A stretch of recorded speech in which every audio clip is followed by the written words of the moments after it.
आज पूरब नहीं है तो तब ये मुश्किल हो रही है थोड़ी सी पूरब के बगैर। तो आज हम फिर से शुरू करेंगे एक बार फिर। मैं आपको 301 नंबर पेज पर ही ले जाऊंगा, 300 नंबर पेज पे, जो कि जहां से ये क्वेश्चन की अर्जुन के मन में जो सवाल आया था, कहां से आया था और क्यों आया था। ये आया था जब भगवान ने 7वें अध्याय के 30वें श्लोक में एक 30वां श्लोक बोला था कि जो मुझ परमेश्वर को मेरी पूर्ण चेतना में रहकर मुझे जगत का, देवताओं का, समस्त यज्ञ विधियों का नियामक जानते हैं, वे अपनी मृत्यु के समय भी मुझ भगवान को जान और समझ सकते हैं। यहां भगवान ने एक तीर छोड़ दिया। अब मजे की बात सुनो जो मैंने आपको अभी तक नहीं बताई। इस श्लोक को ध्यान से पढ़ो। जो मुझ परमेश्वर को, पहली बात तो भगवान ने यह बताया कि मुझे परमेश्वर मानते हैं, मेरी पूर्ण चेतना में रहकर मुझे जगत का। अब आ जाओ आगे सवाल में। अर्जुन ने कहा, हे भगवान, हे पुरुषोत्तम, ब्रह्म क्या है, आत्मा क्या है, सकाम कर्म क्या है और ये भौतिक जगत क्या है। ठीक है, ये सवाल में आ गया। फिर पीछे आ जाओ, देवताओं का, देवता क्या है, आगे आ गया। ठीक है, समस्त यज्ञ विधियों का नियामक जानते हैं, यज्ञ क्या है, ये अगले सवाल में है। यज्ञ का स्वामी कौन है। ठीक है, समस्त यज्ञ विधियों का नियामक जानते हैं, वे अपनी मृत्यु के समय भी मुझ भगवान को जान और समझ सकते हैं। जब भगवान ने यह श्लोक बोला तो अर्जुन के मन में सवाल आए, जो 8 सवाल उसके मन में आए, वो अर्जुन ने सवाल दागे थे। मैं इसको बार बार रिपीट करता हूं, हर सेशन में रिपीट करता आ रहा हूं, क्योंकि यहीं से इसकी शुरुआत होती है। इस सवाल के बाद पूरा 8वां अध्याय, पूरा 9वां अध्याय और आधा 10वां अध्याय पूरा होने के बाद फिर अर्जुन के सवाल आते हैं। ठीक है, तो इसलिए अर्जुन ने कहा, हे भगवान, 301 नंबर श्लोक पे, हे भगवान, हे पुरुषोत्तम, ब्रह्म क्या है, आत्मा क्या है, सकाम कर्म क्या है, ये भौतिक जगत क्या है, देवता क्या है, कृपा करके मुझे बताएं। यज्ञ का स्वामी कौन है, शरीर में कैसे रहता है और मृत्यु के समय भक्ति में लगा रहने वाला आपको कैसे जान सकता है। क्योंकि लास्ट में था, वे अपनी मृत्यु के समय मुझ भगवान को कैसे जान और समझ सकते हैं। ये हो गया था क्लियर। ठीक है, इसके बाद भगवान ने एक एक करके इसको, अर्जुन के सवालों को एड्रेस करना शुरू किया, जिसमें कि हमने पूरा 8वां अध्याय कंप्लीट किया, जिसमें कि बहुत सारे सवाल जो थे अर्जुन के इस 8वें अध्याय में पूरे हुए। अर्जुन बिल्कुल शांत बैठा है, तो शांत इंसान तब बैठता है जब 2 कैटेगरी होती है, या तो उसको सब कुछ समझ आ गया या उसको कुछ भी समझ नहीं आया। भगवान ने ऐसा महसूस, हालांकि अर्जुन तो बहुत बड़े राजघराने से संबंध रखता था और अर्जुन को नॉलेज भी बहुत थी, वो बहुत बड़े गुरुकुल में पढ़ा भी हुआ था, गुरुकुल में उसकी उच्च शिक्षा हुई थी। फिर वो चुप क्यों रहा, फिर वो चुप क्यों था। और भगवान ने ये सोचा कि यदि ये चुप है तो या तो इसको सब कुछ समझ आ रहा है या इसको कुछ समझ नहीं आ रहा है, या ये कहीं गहन चिंतन में है। उसके बाद भगवान ने उसे मोस्ट कॉन्फिडेंशियल नॉलेज, परम गुह्य ज्ञान, 9वें अध्याय में भगवान ने कहा, हे अर्जुन, चूंकि तुम मुझसे कभी ईर्ष्या नहीं करते, मुझसे कभी जेलस नहीं करते, इसलिए मैं तुम्हें ये परम गुह्य ज्ञान तथा अनुभूति बतलाऊंगा, जिसे जानकर तुम संसार के सारे कलेशों से मुक्त हो जाओगे। ऐसा बोला भगवान ने। ये मोस्ट कॉन्फिडेंशियल नॉलेज भगवान इसमें देने वाले हैं। और ये पूरी नॉलेज चलते चलते, ये ज्ञान सब विद्याओं का राजा है, दूसरे श्लोक में ये बोला। और तीसरे श्लोक में जाके ये बोला कि जो व्यक्ति भक्ति में श्रद्धा नहीं रखते वे कभी मुझे प्राप्त नहीं कर पाते। जैसे कभी लोग बोलते हैं बढ़ा चढ़ा के तो नहीं बोल रहे हैं।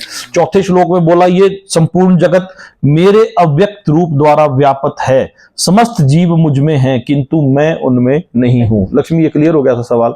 क्योंकि इनकी ड्यूटीज के लिए भगवान तो गर्भोदक्षाई सागर में निवास कर रहे हैं, वो अपने आप को ऑपरेशन से बाहर रख के गर्भोदक्षाई सागर में विलीन है। वो अपने गोलोक वृंदावन में अपने भक्तों के साथ लीला करने में व्यस्त है, और बैकुंठ धाम में है अपने भक्तों के साथ। वो इन चीजों में नहीं है। भले ही ये दृश्य जगत सब कुछ उनके द्वारा बनाया गया है, लेकिन उन्होंने इस चीज से अपने आप को बाहर निकाल के वो किसके साथ है, वो अपने भक्तों के साथ है। इन चीज की ऑपरेशंस के बीच में वो नहीं है। ठीक है, तथापि मेरे द्वारा उत्पन्न सारी वस्तुएं मुझ में स्थित नहीं रहती, जरा मेरे योग ऐश्वर्य को देखो। ये जो बोला है भगवान ने कि जरा मेरे योग ऐश्वर्य को देखो, यहां भगवान अर्जुन को अपने योग ऐश्वर्य के बारे में बताने की कोशिश कर रहे थे। कि शायद अर्जुन मेरे योग ऐश्वर्य को देख पा रहा हो या नहीं। जबकि 11th चैप्टर जब हम पहुंचेंगे तो भगवान बोलता है कि तुम मेरे योग ऐश्वर्य को, यही श्लोक बोलेगा भगवान दोबारा कि तुम मेरे योग ऐश्वर्य को ऐसे नहीं देख पाओगे, इसके लिए मैं तुम्हें एक दिव्य दृष्टि देता हूं। फिर भगवान अर्जुन को दिव्य दृष्टि देते हैं जिससे वो योग ऐश्वर्य को देख पाता है। जिस प्रकार सर्वत्र प्रवहमान वायु सदैव आकाश में स्थित रहती है, उसी प्रकार समस्त प्राणियों को मुझ में स्थित जानो। ब्रह्मांड के अंदर भी वायु है, हम जहां देख रहे हैं वहां वायु है।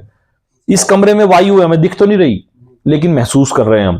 तो ये वायु, पृथ्वी जल अग्नि वायु आकाश, पृथ्वी जल अग्नि वायु आकाश। तो वायु, भगवान बोल रहे हैं कि मैं वायु में हूं लेकिन वायु मुझ में नहीं है। जैसे ब्रह्मांड के अंदर पूरी ब्रह्मांड में वायु है, इस ब्रह्मांड के बाहर भी वायु है। तो जो ब्रह्मांड जिसमें स्थित है उसमें भी वायु है ना। हे कुंती पुत्र, कल्प का अंत होने पर सारे प्राणी मेरी प्रकृति के में प्रवेश करते हैं और अन्य कल्प के प्रारंभ होने पर मैं उन्हें अपनी शक्ति से पुनः उत्पन्न करता हूं। संपूर्ण विराट जगत मेरे अधीन है। ये अर्जुन के सवाल में था कि ये भौतिक जगत क्या है, सवाल था ना अर्जुन का। देखो ये भौतिक जगत क्या है ना, 301 नंबर पेज पे। तो यहां भगवान ने बोला कि ये विराट जगत मेरे अधीन है, ये मेरी इच्छा से बारंबार स्वतः प्रकट होता रहता है और मेरी इच्छा से अंत में विनष्ट हो जाता है। ये थोड़ा समझ आया? मेरी इच्छा से बारंबार प्रकट होता है और मेरी इच्छा से विनष्ट हो जाता है। कैसे प्रकट होता है और कैसे विनष्ट? अगर भगवान इसमें होते तो भगवान भी विनष्ट हो जाते, वो इसमें नहीं है। क्लियर हुई? सवाल क्लियर हुआ? लक्ष्मी, कोई सवाल क्लियर हुआ कि नहीं हुआ? जो तुम्हारा सवाल था यही था। भगवान जी ने तब बोला कि 100 वर्ष के बाद होगी, ब्रह्मा जी की आयु के बाद होगा। पर यहाँ पे बोल रहे हैं मेरी इच्छा से होता है ना। 100 वर्ष की आयु में मेरी इच्छा से पुनः प्रकट होगा। मेरी इच्छा से ही ब्रह्मा जी को आयु दी गई है, नहीं, मेरी इच्छा से ही ब्रह्मा जी को आयु दी गई है 100 वर्ष की, और मेरी ही इच्छा से वो प्रकट होगा दोबारा 100 वर्ष की आयु के बाद। क्योंकि भगवान बोलते हैं कि वो इच्छा, मेरी इच्छा है, वो 100 वर्ष मैंने उनको 100 वर्ष की उनको मैंने आयु दी है। एक दिन कितने कल्प का है वो मैंने बताया, एक रात कितने कल्प की है वो मैंने बताया। ब्रह्मा जी हो गए सृष्टिकर्ता, और शिव जी मतलब वो बोलते हैं जैसे शिव पुराण है ना भैया, जब खत्म होता है वहीं से शुरू होता है। गॉड है ना, GOD। जी हो गया जनरेटर, O हो गया ऑपरेटर, और D हो गया डिस्ट्रॉयर। G हो गए विष्णु, जनरेट करने वाले हर सृष्टि का। O हो गया ऑपरेटर, ऑपरेटर है ब्रह्मा जी। विष्णु ने जनरेट करके सिस्टम बनाकर छोड़ दिया, ब्रह्मा जी के हाथ दे दिया, और तुम इसको ऑपरेट करो। कब तक ऑपरेट करो? अमरता के साथ ऑपरेट मत करो, तुम अमर तो नहीं हो, फिर कैसे, कब तक ऑपरेट करोगे? कब तक ऑपरेट करोगे? तो GOD, जनरेटर, ऑपरेटर और डिस्ट्रॉयर। जनरेटर, ऑपरेटर और डिस्ट्रॉयर। तो जनरेट कर दिया विष्णु जी ने, ऑपरेशन के लिए दे दिया ब्रह्मा जी को, और डिस्ट्रॉयर के लिए शिव को बोला। तो जब सृष्टि का विनाश होगा तो शिव के द्वारा सृष्टि का विनाश होगा, ये डिस्ट्रॉयर के लिए, डिस्ट्रक्शन के लिए। तो हम पेज नंबर 337 पर है और श्लोक 8 में हम रिपीट करते हुए आ रहे हैं अभी। ये संपूर्ण विराट जगत मेरे अधीन है। लक्ष्मी, क्लियर हुआ? डाउट कि नहीं हुआ? ये मेरी इच्छा से बारंबार स्वतः प्रकट होता है और मेरी ही इच्छा से अंत में विनष्ट होता है। इसका फोटो भी देख सकते हो तुम, इससे रिलेटेड फोटो भी है, शुरू में दिया हुआ, इसी श्लोक से रिलेटेड जो है वो फोटो भी दिया हुआ है स्टार्टिंग में, जहां ये फोटोज दिए हुए हैं। ये वाला फोटो संपूर्ण विराट, इसमें गर्भोदक्षाई विष्णु, क्षीरोदक्षाई विष्णु और महाविष्णु, तीनों विष्णु हैं इसमें। ये जो छोटे छोटे ब्रह्मांड पृथ्वी दिखाई दे रही है, इनके बीच में जो विष्णु दिखाई दे रहे हैं ये है ना। अब हम 9वें श्लोक पे हम रिपीट कर रहे हैं फिलहाल अभी। हे धनंजय, ये सारे कर्म मुझे नहीं बांध पाते। मैं उदासीन की भांति इन भौतिक कर्मों में सदैव विरक्त रहता हूं। जब मैं मनुष्य रूप में अवतरित होता हूं तो मूर्ख मेरा उपहास करते हैं, वे मुझ परमेश्वर के दिव्य स्वभाव को नहीं समझ पाते। और 12, 13 और 14 इन तीनों श्लोकों को एक साथ पढ़ेंगे एक बार। जो लोग इस प्रकार मोहग्रस्त हैं, 343 नंबर पेज पे है, जो लोग इस प्रकार मोहग्रस्त हैं, क्यों बोला मोहग्रस्त? इसमें मोहग्रस्त क्यों बोला है अपने आप को भगवान ने? क्यों, किसको, किसके लिए बोला मोहग्रस्त? जो जब मैं मनुष्य रूप में अवतरित होता हूं तो लोग मेरा उपहास करते हैं, तो भगवान ने उसके बारे में बोला। जो इस प्रकार मोहग्रस्त हैं वे आसुरी तथा नास्तिक विचारों के प्रति आकृष्ट रहते हैं। इस मोहग्रस्त अवस्था में उनकी मुक्ति आशा उनके सकाम कर्म तथा ज्ञान का अनुशीलन कभी सभी निष्फल हो जाते हैं, क्योंकि उन्होंने जितनी मुक्ति की आशा की, उन्होंने ज्ञान का अनुशीलन किया, जितनी मर्जी नॉलेज ली, वो सब निष्फल हो जाता है। हे पार्थ, मोह मुक्त, पिछले श्लोक में क्या बोला? मोहग्रस्त। मोहग्रस्त कौन है? जो मेरे अवतरित होने पर मेरा उपहास करते हैं। अब मोह मुक्त किसे कहा? जो महात्मा जन है। हे पार्थ, मोह मुक्त महात्मा जन मेरी प्रकृति के संरक्षण में रहते हैं, वे पूर्णतः भक्ति में निमग्न रहते हैं, क्योंकि वे मुझे आदि तथा अविनाशी भगवान के रूप में जानते हैं। अब उसके बाद बोले ये महात्मा, देखो सीक्वेंस है ना, पहले मोहग्रस्त, फिर मोह मुक्त, मोह मुक्त के बाद महात्मा, और अब वो महात्मा क्या करते हैं? अब ये महात्मा मेरी महिमा का नित्य कीर्तन करते हुए, दृढ़ संकल्प के साथ प्रयास करते हुए, मुझे नमस्कार करते हुए भक्ति भाव से निरंतर मेरी पूजा करते हैं। ये है भगवत गीता का डीपेस्ट श्लोक, 351वां श्लोक। भगवत गीता में 700 श्लोक हैं, तो 350, 351, 300, यहां से हमारी रिवर्स जर्नी अब स्टार्ट होती है। इस श्लोक से हमारी रिवर्स जर्नी स्टार्ट होगी। अभी तक अर्जुन की स्थिति और हमारी स्थिति में कोई अंतर नहीं। अभी हम कहां हैं, अभी हम कहां हैं और हमें जाना कहां है, ये हमारी डेस्टिनेशन के बारे में हमें डीप रूट तक का पता चल गया। इसी श्लोक में बताया गया, इसके तात्पर्य को जब आप पढ़ोगे, इसे प्राप्त करने के लिए वह मनसा वाचा कर्मणा अपने सारे कार्यकलाप भगवान कृष्ण की सेवा में लगाता है, और यही पूर्ण कृष्ण भावनामृत कहलाता है। एक सवाल था कि पूर्ण कृष्ण भावनामृत क्या होता है। जैसे पहले अध्याय में 46 श्लोक है, दूसरे में 72, तीसरे में 43, फिर उसके बाद 42, उसके बाद 29, उसके बाद 47, उसके बाद 30, उसके बाद 28, 8वें श्लोक तक, 8वें अध्याय तक 28 श्लोक, 8वें अध्याय में 28 श्लोक है, और 9वें अध्याय में है टोटल 34 श्लोक। जबकि ये वाला जो श्लोक है, ये 351वां श्लोक है। ये भगवत गीता का मतलब डीपेस्ट श्लोक है। अब इस श्लोक में क्या बोला है कि ये महात्मा, वो महात्मा, कौन से महात्मा, उसका वर्णन पीछे से आ गया। मेरा कुछ सवाल था नहीं। वो ये महात्मा मेरी महिमा का नित्य कीर्तन, किस चीज का? मेरी महिमा का। भगवान ने बोला कि मेरी महिमा का नित्य कीर्तन करते हैं। कौन? वो महात्मा मेरी महिमा का नित्य कीर्तन करते हैं, दृढ़ संकल्प के साथ कि अगर सुबह 6 बजे करना कीर्तन तो सुबह 6 बजे ही करना, और अगर 7 बजे करना तो 8 बजे 7 बजे ही करना, और अगर 11 बजे करना तो 11 बजे। दृढ़ संकल्प के साथ प्रयास करते हुए, मुझे नमस्कार करते हुए भक्ति भाव से निरंतर मेरी पूजा करते हैं। ये बोला कि दृढ़ संकल्प के साथ जो हम बैठते हैं यहां पर, हम भगवान की महिमा का नित्य कीर्तन कर रहे हैं, भगवान की महिमा का नित्य कीर्तन कर रहे हैं दृढ़ संकल्प के साथ, 11 से 12 के बीच में कर रहे हैं, और मुझे नमस्कार करते हुए भक्ति भाव से निरंतर मेरी पूजा करते हैं। ये डीपेस्ट श्लोक है। यहां से हमारी रिवर्स जर्नी स्टार्ट हो जाती है। अन्य लोग, वैसे इतनी भगवत गीता हम कर चुके हैं, इतनी रही हुई है। ये 346 नंबर पेज में हम बहुत, मतलब मेरे ख्याल से 2/3 हो चुकी है, क्योंकि ये शुरू के चैप्टर्स बड़े थे और ज्यादा एक्सप्लेनेशन वाले थे। अन्य लोग जो ज्ञान के अनुशीलन द्वारा यज्ञ में लगे रहते हैं, वे भगवान की पूजा उनके अद्वैय रूप में, विभिन्न रूपों में तथा विश्व रूप में करते हैं। ये हम पिछली बार सब कर चुके हैं, इसलिए मैं थोड़ा सा फास्ट चल रहा हूं। किंतु मैं ही कर्मकांड, मैं ही यज्ञ, पितरों को दिया जाना, मैं ही यज्ञ क्यों बोला? क्योंकि ये सवाल में था कि यज्ञ का स्वामी कौन है। पितरों को दिया जाने वाला तर्पण मृत्यु के समय, ये सवाल में था। औषधि, दिव्य ध्वनि, मंत्र, घी तथा आहुति हूं। मैं इस ब्रह्मांड का पिता, माता, आश्रय तथा पितामह हूं। मैं ज्ञेय, ये भी क्वेश्चन में था, मैं जानने योग्य, कि मैं आपको किस रूप में जानूं। शुद्धिकर्ता तथा ओमकार, मैं ऋग्वेद, सामवेद तथा यजुर्वेद, इसमें 3 वेदों का नाम लिया था, चौथे का नहीं लिया था। ये भी हमने पिछले सेशन में देखा। ये क्यों? मैं ही लक्ष्य, प्राप्त करता, स्वामी, साक्षी, धाम, शरण स्थली तथा अत्यंत प्रिया हूं। मैं सृष्टि तथा प्रलय, सबका आधार, आश्रय तथा विनाशी बीज हूं। ये भी हम पिछले बार पढ़ चुके हैं। हे अर्जुन, मैं ही ताप प्रदान करता हूं और वर्षा को रोकता और लाता हूं। मैं अमृत हूं और साक्षात मृत्यु भी हूं। आत्मा तथा पदार्थ, सत्य तथा सत्य, दोनों मुझ में ही हैं। इसमें हमने रावण, हिरण्यकश्यप और हिरण्याक्ष, राम जी ने हनुमान जी को बोला कि तुम्हें मैं कलयुग में अमर तत्व का वरदान देता हूं। जहां भी मेरी कथा होगी तो वहां जाके मेरे भक्तों के प्रोत्साहन को बढ़ाओ। तो ये जो वेदों का अध्ययन करते तथा सोमरस का पान करते हैं, वे स्वर्ग प्राप्ति की घोषणा करते हुए अप्रत्यक्ष रूप से मेरी ही पूजा करते हैं। वे पाप कर्म से शुद्ध होकर इंद्र के पवित्र स्वर्गिक धाम में जन्म लेते हैं, जहां वे देवताओं सा आनंद भोगते हैं। तो यहां इनका लक्ष्य क्या है? इंद्रिय भोग। जो वेदों का अध्ययन करते तथा सोम रस का पान करते हैं, ये भी हम पिछले अध्याय में पिछली बार पढ़ चुके थे, आज हम इससे आगे का देखेंगे। इस प्रकार जब वे उपासक, कौन उपासक?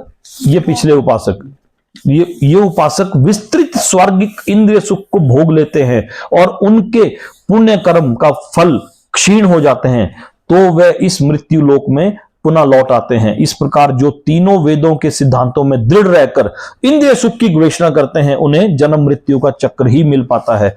सवाल में था कि वे जन्म मृत्यु के समय आपको कैसे प्राप्त कर सकते हैं, तो यहां भगवान ने बोल दिया कि ये मुझे प्राप्त नहीं कर सकते, उन्हें जन्म मृत्यु का चक्र मिलता रहता है। इसके तात्पर्य को हम एक साथ पढ़ेंगे।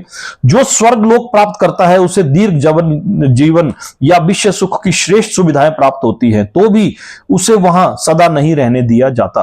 पुण्य कर्मों के फलों के क्षीण होने पर उसे पुनः इस पृथ्वी पर भेज दिया जाता है। जैसा कि वेदांत सूत्र में इंगित है, जिसने पूर्ण ज्ञान प्राप्त नहीं किया या जो समस्त कारणों के कारण कृष्ण को नहीं समझता, वह जीवन के चरम लक्ष्य को प्राप्त नहीं कर पाता। वह बारंबार स्वर्ग को या फिर पृथ्वी लोक को जाता आता रहता है, मानो वह किसी चक्कर में स्थित हो जो कभी ऊपर जाता है और कभी नीचे आता है। सारांश यह है कि वह बैकुंठ लोक ना जाकर स्वर्ग तथा मृत्यु लोक के बीच जन्म मृत्यु के चक्कर में घूमता रहता है। अच्छा तो यह होगा कि सच्चिदानंद में जीवन भोगने के लिए बैकुंठ लोक की प्राप्ति की जाए, क्योंकि वहां से इस दुखमय संसार में लौटना नहीं होता। श्लोक क्या था? इस प्रकार जब वे उपासक विस्तृत स्वर्गीय इंद्रिय सुख को भोग लेते हैं और उनके पुण्य कर्मों के फल क्षीण हो जाते हैं, यानी कि ये जो पिछले भक्त बताया था, जो वेदों के अध्ययन करके सोम रस का पान करते हैं, वे स्वर्ग की प्राप्ति की गवेषणा, कुछ ऐसे यज्ञ भी है जो स्वर्ग प्राप्ति के लिए किए जाते हैं, तो उनको स्वर्ग प्राप्ति होती है, लेकिन वहां पर अपने यज्ञों का फल को भोगने के बाद वो वापस उनको पृथ्वी पर लौटना पड़ता है। 22वां श्लोक है, किंतु जो लोग अनन्य भाव से मेरे दिव्य रूप का ध्यान करते हुए निरंतर मेरी पूजा करते हैं, उनकी जो आवश्यकताएं होती हैं उसे मैं पूरा करता हूं और जो उनके पास है उसकी मैं रक्षा करता हूं। ये पंडित जी वो बात जो अभी आपके सवाल का जवाब आया, ये किंतु जो लोग अनन्य भाव से, अनन्य भाव मतलब ना कोई अन्य, उनके लिए दूसरे किसी अन्य की तरफ जो नहीं देखते, मेरे दिव्य रूप का ध्यान करते हुए निरंतर मेरी पूजा करते हैं, कंटिन्यूअसली लगातार मेरी पूजा करते हैं, उनकी जो आवश्यकताएं होती है उसे मैं पूरा करता हूं और जो कुछ उनके पास है उसकी मैं रक्षा करता हूं। तात्पर्य, जो एक क्षण भी कृष्ण भावनामृत के बिना नहीं रह सकता, वह 24 घंटे कृष्ण का चिंतन करता है और श्रवण कीर्तन स्मरण पाद सेवन वंदन अर्चन दास्य साख्य भाव और आत्मनिवेदन के द्वारा भगवान के चरण कमलों की सेवा में रत रहता है। ऐसा कार्य शुभ होते हैं और आध्यात्मिक शक्ति से पूर्ण होते हैं, जिससे भक्त को आत्म साक्षात्कार होता है और उसकी यही एकमात्र कामना रहती है कि वह भगवान का सानिध्य प्राप्त करे। ऐसा भक्त निश्चित रूप से बिना किसी कठिनाई से भगवान के पास पहुंचता है, ये योग कहलाता है। ऐसा भक्त भगवत कृपा से इस संसार में पुनः नहीं आता। क्षेम का अर्थ है योग क्षेम बहयहम, कुछ संस्कृत में श्लोक में है पंडित जी, है ना, पहले श्लोक की दूसरी लाइन में।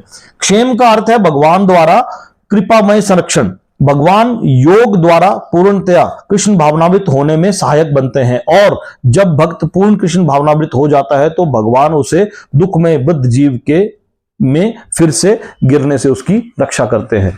ऐसा है कि जो बोला कि भगवान जब ऊपर के स्टेजेस में जाएगा स्वर्ग लोकों में, तो भगवान उसकी रक्षा करते हैं यदि वहां भी उसने वो जर्नी को कंटिन्यू रखा। जैसे इस श्लोक में पंडित जी श्लोक की दूसरी लाइन पढ़ो, तेषाम नित्या भुक्तियानाम योगक्षेमं वहाम्यहम। ये क्या है?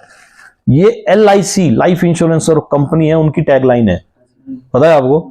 ऐसा लिखते हैं योगक्षेम, LIC के नीचे लिखा होता है। तो ये भगवत गीता के 9th चैप्टर की 22वें श्लोक की ये लाइन है जो लाइफ इंश्योरेंस कंपनी अपने उसमें यूज करती। क्या मतलब होता है इसका? योगक्षेम वहामि अहम, जो आपकी आवश्यकता है उसका सुरक्षा आश्रय वहन करता हूं मैं, उसकी जो आपकी आवश्यकता है उसकी मैं सुरक्षा और आश्रय। पतंजलि की टैगलाइन क्या है? पतंजलि की टैगलाइन है प्रकृति का आशीर्वाद। प्रकृति का आशीर्वाद, ये पतंजलि की टैगलाइन है। जैसे हमारे होटल की टैगलाइन है मेकिंग मेमोरी स्पेशल, वैसे पतंजलि की एक टैगलाइन है प्रकृति का आशीर्वाद। प्रकृति का। वैसे ही LIC की एक टैग है, तो LIC जो अपनी टैग लाइन है वो भगवद गीता के इस श्लोक से ली हुई है। इसका LIC का मतलब your welfare is our responsibility, ये पतंजलि नहीं, सॉरी, LIC की जो tag, your welfare is our responsibility, ये LIC बोलती है। एक बार क्या हुआ कि एक ये जो श्लोक है ना, इस श्लोक को ऐसे कहानी स्टोरी है, स्टोरी बोलते हैं इसको, जो कि हमने देखी ना उसको स्टोरी बोलते हैं ना। इस एक श्लोक को जब एक गरीब ब्राह्मण था उसने ये पढ़ा, उस श्लोक को पढ़ा ना, भगवद गीता पढ़ रहा था वो सवेरे सवेरे, उसने देखा कि ऐसा इसमें, किंतु जो लोग अन्य भाव से मेरे दिव्य स्वरूप का ध्यान करते हैं, मैं तो रोज ही भगवान का ध्यान करता हूँ, निरंतर मेरी पूजा करते हैं, रोज सवेरे शाम पूजा करता हूँ। पंडित जी ने सोचा उसकी जो आवश्यकताएं होती है उसको मैं पूरा करता हूँ। मेरे घर में तो खाना खाने के लिए राशन तक नहीं है, मेरे को भीख मांगना पड़ता है, जाऊंगा भीख मांगूंगा, मिलेगी नहीं मिलेगी, और जो उनके पास है उसकी रक्षा करता हूं। मेरा तो सब कुछ लुट गया, जो मेरे पास था, जगह जमीन भी बिक गई, कुछ भी नहीं रहा। तो ये उसने बोला ये गलत है, उसने पेन से काट दियो, स्क्रैच कर दियो, चला गया भीख मांगने के लिए, भीख मांगने के लिए चला गया। तो ये अर्जुनाचार्य करके एक भक्त हुए हैं बहुत बड़े, उनकी कहानी है, ये स्टोरी है, अर्जुनाचार्य उनका नाम था। वो चले गए भीख मांगने के लिए, जब भीख मांगने के लिए चले गए तो शाम को वापस आए तो उनकी धर्मपत्नी ने बोला कि अच्छा चलो आपने इतना राशन भिजवा दिया, आज इतना हमने कहाँ खाना। बोले मैंने भिजवाया। बोले मेरे को तो भीख ही नहीं मिली आज सारा दिन। बोले नहीं, ये तो 2 लड़के आए थे बोले और उन्होंने ये राशन दिया, और बोले आपने भेजा। बोले नहीं मैंने तो नहीं भेजा। बोले कैसे कमाल कर रहे हैं आप, उन्होंने आपका नाम लिया अर्जुनाचार्य जी ने, हमारे को भेजा और हमारे को बोले मारा, बहुत मारा आज। बोले उनके पीठ पे निशान पड़े हुए थे, कोड़े से मारा बोले उन्होंने हमारे को आज, कि तुम ऐसा करते हो। और हमारे को बोला, हम दोनों को बोला कि बोले कैसे कैसे थे। बोले एक सांवला था एक वैसा था। वो बोले तो वो कृष्ण और बलराम वो खुद। तो यह भगवान ने बोला कि जो आपके पास है उसको मैं संजो के रखता हूं, जिसकी आपको जरूरत है वो मैं आपको देता हूं। तो ये इसके बाद पता नहीं अब सच झूठ तो मेरे को नहीं पता, पर लेकिन ऐसा है जो एक दंत कथाओं में ऐसा आता है ना। अगला श्लोक है, हे कुंती पुत्र, जो लोग अन्य देवताओं के भक्त हैं और उनकी श्रद्धा पूर्वक पूजा करते हैं, वास्तव में मेरी ही पूजा करते हैं। लो जी, मजा आ गया, फिर तो टेंशन दूर हो गई, जो अभी तक की टेंशन थी वो दूर हो गई कि जो बाकी देवताओं की पूजा भी करते हैं, क्यों, वो मेरी ही पूजा करते हैं। लेकिन पूरा श्लोक पढ़ो, भगवान ने बोला किंतु वे त्रुटिपूर्ण ढंग से करते हैं। तो फिर वही के वहीं पहुंच गए। हे कुंती पुत्र, जो लोग अन्य देवताओं के भक्त हैं और उनकी श्रद्धा पूर्वक पूजा करते हैं, वास्तव में वो मेरी ही पूजा करते हैं, किंतु वे ये त्रुटिपूर्ण ढंग से करते हैं। तात्पर्य को पढ़ो। श्री कृष्ण का कथन है, जो लोग अन्य देवताओं की पूजा में लगे रहते हैं वे अधिक बुद्धिमान नहीं होते, यद्यपि ऐसी पूजा अप्रत्यक्षतः मेरी ही पूजा है। इस श्लोक में एक शब्द आता है अप्रत्यक्षतः, मेरी ही पूजा है। उदाहरणार्थ, जब कोई मनुष्य वृक्ष की जड़ों में पानी ना डालकर उसकी पत्तियों या टहनियों में पानी डालता है तो वह ऐसा इसलिए करता है क्योंकि उसे पर्याप्त ज्ञान नहीं होता, या और इस पर्याप्त ज्ञान को लेने के लिए जन्म जन्मांतर बीत जाते हैं। ऐसा भगवान पहले बता चुके हैं कि ये ददामि बुद्धि योगम, कुछ ऐसा एक शब्द श्लोक आता है आगे कि मैं बुद्धि योग कब प्रदान करना है, मैंने उसको कौन से जन्म में प्रदान करना है, ये सब मेरे ऊपर डिपेंड करता है। तो इस ज्ञान को लेने में जन्म जन्मांतर का सफर होता है। तो वह इसलिए करता है कि उसे पर्याप्त ज्ञान नहीं होता, वह नियमों को ठीक से पालन नहीं करता। इसी प्रकार शरीर के विभिन्न अंगों की सेवा करने का अर्थ है अमाश्य में भोजन की पूर्ति करना। जैसे हम डायरेक्ट पेट में थोड़ी खाना डाल सकते, हमें नाखून बढ़ाने हो तो यहां डाल दें खाना तो नाखून थोड़ी बढ़ जाएंगे, हमें एक प्रोसेस है, उसी से हमारे पूरे शरीर को खाना मिलेगा। इसी प्रकार शरीर के विभिन्न अंगों का सेवन अमाश्य। इसी तरह विभिन्न देवता भगवान की सरकार के विभिन्न अधिकारी तथा निर्देशक हैं। मनुष्य को अधिकारियों या निर्देशकों द्वारा नहीं अपितु सरकार द्वारा निर्मित नियमों का पालन करना होता है। इसी प्रकार हर एक को परमेश्वर की ही पूजा करनी होती है, इससे भगवान के सारे अधिकारी तथा निर्देशक स्वतः प्रसन्न होंगे। अधिकारी तथा निर्देशक जो सरकार के प्रतिनिधि होते हैं, अतः उन्हें घूस देना अवैध है। यहां पर इसी को अविधिपूर्वकम कहा गया है। श्लोक में एक शब्द आता है अविधिपूर्वकम, यजंती अविधिपूर्वकम। दूसरे शब्दों में कृष्ण अन्य देवताओं की व्यर्थ पूजा का समर्थन नहीं करते। हे कुंती पुत्र, श्लोक क्या था, जो अन्य देवताओं के भक्त हैं और उनकी श्रद्धा पूर्वक पूजा करते हैं, वास्तव में वे मेरी ही पूजा करते हैं, किंतु वे ये त्रुटिपूर्ण ढंग से करते हैं। अगला श्लोक है, मैं ही समस्त यज्ञों का एकमात्र भोक्ता तथा स्वामी हूं। यज्ञ का स्वामी कौन है, सवाल में था। तो भगवान ने बोला कि मैं ही समस्त यज्ञों का एकमात्र भोक्ता तथा स्वामी हूं। अतः जो लोग मेरे वास्तविक दिव्य स्वभाव को नहीं पहचानते वे नीचे गिर जाते हैं। इसके तात्पर्य को पढ़ेंगे।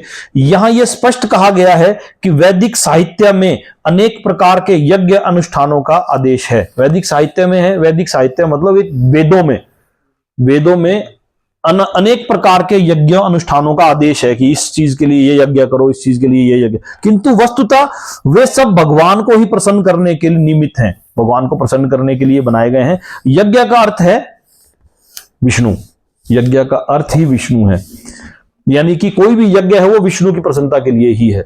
भगवत गीता के 3 अध्याय में स्पष्ट कथन है कि मनुष्य को चाहिए कि यज्ञ या विष्णु को प्रसन्न करने के लिए ही कर्म करे। मानवीय सभ्यता का समग्र रूप वर्णाश्रम धर्म यानी कि perfectional form of human civilization वर्णाश्रम धर्म में हुआ ब्रह्मचर्य, गृहस्थ, वानप्रस्थ और संन्यास। यहां बोला है कि मानवीय सभ्यता का समग्र रूप वर्णाश्रम धर्म यानी कि पूरा का पूरा वर्णाश्रम धर्म ब्रह्मचर्य, गृहस्थ, वानप्रस्थ और संन्यास, और ये विशेष रूप से विष्णु को प्रसन्न करने के लिए ही है। यदि कोई बोलेगी अभी हम ब्रह्मचर्या में हैं, अभी हम भक्ति नहीं कर सकते हैं, ये तो बुढ़ापे में करते हैं, तो बुढ़ापे में जब मुंह में दांत नहीं, पेट में आंत नहीं, उस वक्त कहां से भक्ति होगी? तो उस वक्त तो हॉस्पिटलों के चक्कर लगे हैं, मुंह में दांत नहीं है, पेट में आंत नहीं है, फिर कहां से वो भक्ति होगी? तो यहां भगवान बोलते हैं कि ये चारों आश्रम भक्ति के लिए उपयुक्त है। कोई बोले कि ब्रह्मचर्य आश्रम है, भाई इसमें थोड़ी भी होती है, अभी तो गृहस्थ में थोड़ी ना होती भक्ति, वानप्रस्थ में होगी या संन्यास में होगी, यहाँ चारों आश्रम। किंतु अल्पज्ञ इस तथ्य से अवगत ना होने के कारण क्षणिक लाभ के लिए देवताओं को पूजते हैं, अतः वे इस संसार में आ गिरते हैं और उन्हें जीवन का लक्ष्य प्राप्त नहीं हो पाता। यदि किसी को अपनी भौतिक इच्छा की पूर्ति करनी हो तो अच्छा यही होगा कि वह इसके लिए परमेश्वर से ही प्रार्थना करे। ये अभी जो हमारी डिस्कशन लगी थी कि यदि कोई ऐसी भौतिक इच्छा भी हो उसके लिए भी परमेश्वर से ही प्रार्थना करो। तो परमेश्वर अपने उस प्रतिनिधि को अपने उस भक्त की भौतिक इच्छा पूरी करने के लिए उसके साथ आदेश करते हैं कि इस मेरे भक्त की ये भौतिक इच्छा है, इसकी इस इच्छा को पूरी करो, यद्यपि ये शुद्ध भक्ति नहीं है और इस प्रकार उसे वांछित फल प्राप्त हो सकेगा। जो उसको चाहिए वो उसको फल प्राप्त हो जाएगा। भी इसको भक्ति नहीं बोली है, लेकिन भगवान बोलते हैं कि अगर किसी को ऐसी कोई इच्छा है तो उसको पूरी करने के लिए मैं उसको आदेश करता हूं जिससे कि वो हो पाए, है ना। जो देवताओं की पूजा करते हैं, अब सवाल में था कि देवता क्या है, था ना एक सवाल, देवता क्या है? जो देवताओं की पूजा करते हैं वे देवताओं के बीच में जन्म लेते हैं। जो पितरों की पूजा करते हैं वे पितरों के पास जाते हैं, और जो भूत प्रेतों के उपासना करते हैं वे उन्हीं के बीच जन्म लेते हैं, और जो मेरी पूजा करते हैं वो मेरे साथ निवास करते हैं। तात्पर्य पढ़ेंगे हम। यदि कोई चंद्रमा, सूर्य या अन्य लोक को जाना चाहता है तो वह अपने गंतव्य को बताए गए विशिष्ट वैदिक नियमों का पालन करके प्राप्त कर सकता है। जैसे जहां की हम टिकट कटाएंगे हम वहीं जाएंगे, उसकी जैसी इच्छा है। जैसे पीछे अभी एक श्लोक में पता नहीं आगे आएगा, भगवान बोलते हैं कि जैसी जिसकी इच्छा मैं उसको वैसा ही बुद्धि योग प्रदान करता हूं। इसका विशद वर्णन वेदों के कर्म कांड अंश दर्श पौर्णमासी में हुआ है। अब ये मेरे को इसका जितना ज्यादा डिटेल ज्ञान नहीं है। इसमें विभिन्न लोकों में स्थित देवताओं के लिए विशिष्ट पूजा का विधान है। कोई ये वेदों का कर्मकांड अंश होगा, उसका दर्श पौर्णमासी होगा, उसमें किस किस देवता की पूजा करने का विधान दिया हुआ है जिससे कि स्वर्ग लोक को प्राप्ति हो सके। इसी प्रकार विशिष्ट यज्ञ करके पितृलोक प्राप्त किया जा सकता है। पितृलोक की प्राप्ति के लिए भी यज्ञ होंगे शायद, ऐसे यज्ञ। इसी प्रकार मनुष्य भूत प्रेत लोकों में जाकर यक्ष, राक्ष या पिशाच बन सकता है। पिशाच पूजा को काला जादू कहते हैं। अनेक लोग इस काले जादू का अभ्यास करते हैं और सोचते हैं कि ये अध्यात्म है, किंतु ऐसे कार्यकलाप नितांत भौतिकवादी हैं। इसी तरह शुद्ध भक्त केवल भगवान की पूजा करके निसंदेह बैकुंठ लोक या कृष्ण लोक की प्राप्ति करता है। इस श्लोक के माध्यम से यह समझना सुगम है, आसान है कि जब देवताओं की पूजा करके कोई स्वर्ग प्राप्त कर सकता है तो फिर शुद्ध भक्त कृष्ण या विष्णु के लोक क्यों प्राप्त नहीं कर सकता। दुर्भाग्यवश अनेक लोगों को कृष्ण या विष्णु के दिव्य लोकों की सूचना नहीं है, अतः ना जानने के कारण वे नीचे गिर जाते हैं। जहां तक कि निर्विशेषवादी भी ब्रह्म ज्योति से नीचे गिरते हैं। इसलिए कृष्ण भावनामृत आंदोलन इस दिव्य सूचना को समूचे मानव समाज को विस्तृत करता है। जैसे कि हर व्यक्ति को अपनी आध्यात्मिक यात्रा को चुनने के लिए स्वतंत्रता है। अद्वैत वेदांत ऐसा बोलता है कि हर व्यक्ति को अपने आध्यात्मिक यात्रा को चुनने की स्वतंत्रता है। स्वामी विवेकानंद जी ये बोलते थे कि अद्वैत वेदांत को वो करते थे कि हर एक व्यक्ति को आध्यात्मिक यात्रा चुनने की स्वतंत्रता है। यतो मत ततो पथ, क्या मतलब होता है इसका? संस्कृत का शब्द है पंडित जी, ये यतो मत ततो पथ। जैसी आध्यात्मिक यात्रा आपकी है, कुछ ऐसा इसका मतलब है कि जैसी आपकी आध्यात्मिक यात्रा, आप उसके हिसाब से पथ चुनने की आपको स्वतंत्रता है। तो यहां पर इस श्लोक की का खंडन हुआ है। लेकिन कोई यह बोले कि अब कोई आध्यात्मिक यात्रा को चुनने का खंडन है तो यज्ञ हवन पूजा तो भगवान कृष्ण के लिए भी करने पड़ते हैं। तो यहां अगले ही श्लोक में भगवान ने उस चीज का जवाब दे दिया। यदि कोई प्रेम तथा भक्ति के साथ मुझे पत्र, पुष्प, फल या जल प्रदान करता है तो मैं उसे स्वीकार करता हूं। कोई ये बोले कि भगवान के बड़े नखरे हैं, आपके भी तो बड़े नखरे, आपके लिए भी तो पूजा करनी पड़ती होगी। तो भगवान बोलते हैं कोई भक्ति भाव से, बिल्कुल भक्ति भाव से, कहीं बैठकर, किसी भी कोने में बैठकर, किसी भी हिंदुस्तान के, किसी भी पूरे संसार के किसी भी कोने में बैठकर एक पत्र, तुलसी का पत्ता, हर घर घर में तुलसी लगी होती है। तुलसी भगवान कृष्ण की सबसे क्या है, प्रिय है ना। तो तुलसी का पत्ता, एक पुष्प, एक फूल कहीं भी मिल जाएगा, और फल और जल, ये चारों चीजें तो आसानी से अवेलेबल है। और क्या भक्ति भाव से प्रदान करता है तो उसे मैं स्वीकार करता हूं। 7वें 8वें लाइन में आते हैं हम इसी तात्पर्य में। यह विधि इतनी सरल है कि यदि प्रेम पूर्वक एक पत्ती, थोड़ा सा जल या फल ही भगवान को अर्पित किया जाता है तो भगवान उसे सहर्ष स्वीकार करते हैं। अतः किसी को भी कृष्ण भावनामृत से रोका नहीं जा सकता, क्योंकि यह सरल है और व्यापक है। कौन ऐसा मूर्ख होगा जो इस सरल विधि से कृष्ण भावनामृत नहीं होना चाहेगा और सच्चिदानंद में जीवन के परम सिद्धि नहीं चाहेगा। कृष्ण को केवल प्रेम भक्ति चाहिए और कुछ भी नहीं। कृष्ण तो अपने शुद्ध भक्त से एक छोटा सा फूल तक ग्रहण करते हैं, किंतु अभक्त से वे कोई भेंट नहीं चाहते। उन्हें किसी से कुछ भी नहीं चाहिए, क्योंकि वे आत्मतुष्ट हैं। तो भी वे अपने भक्त की भेंट प्रेम तथा स्नेह से विनिमय स्वीकार करते हैं।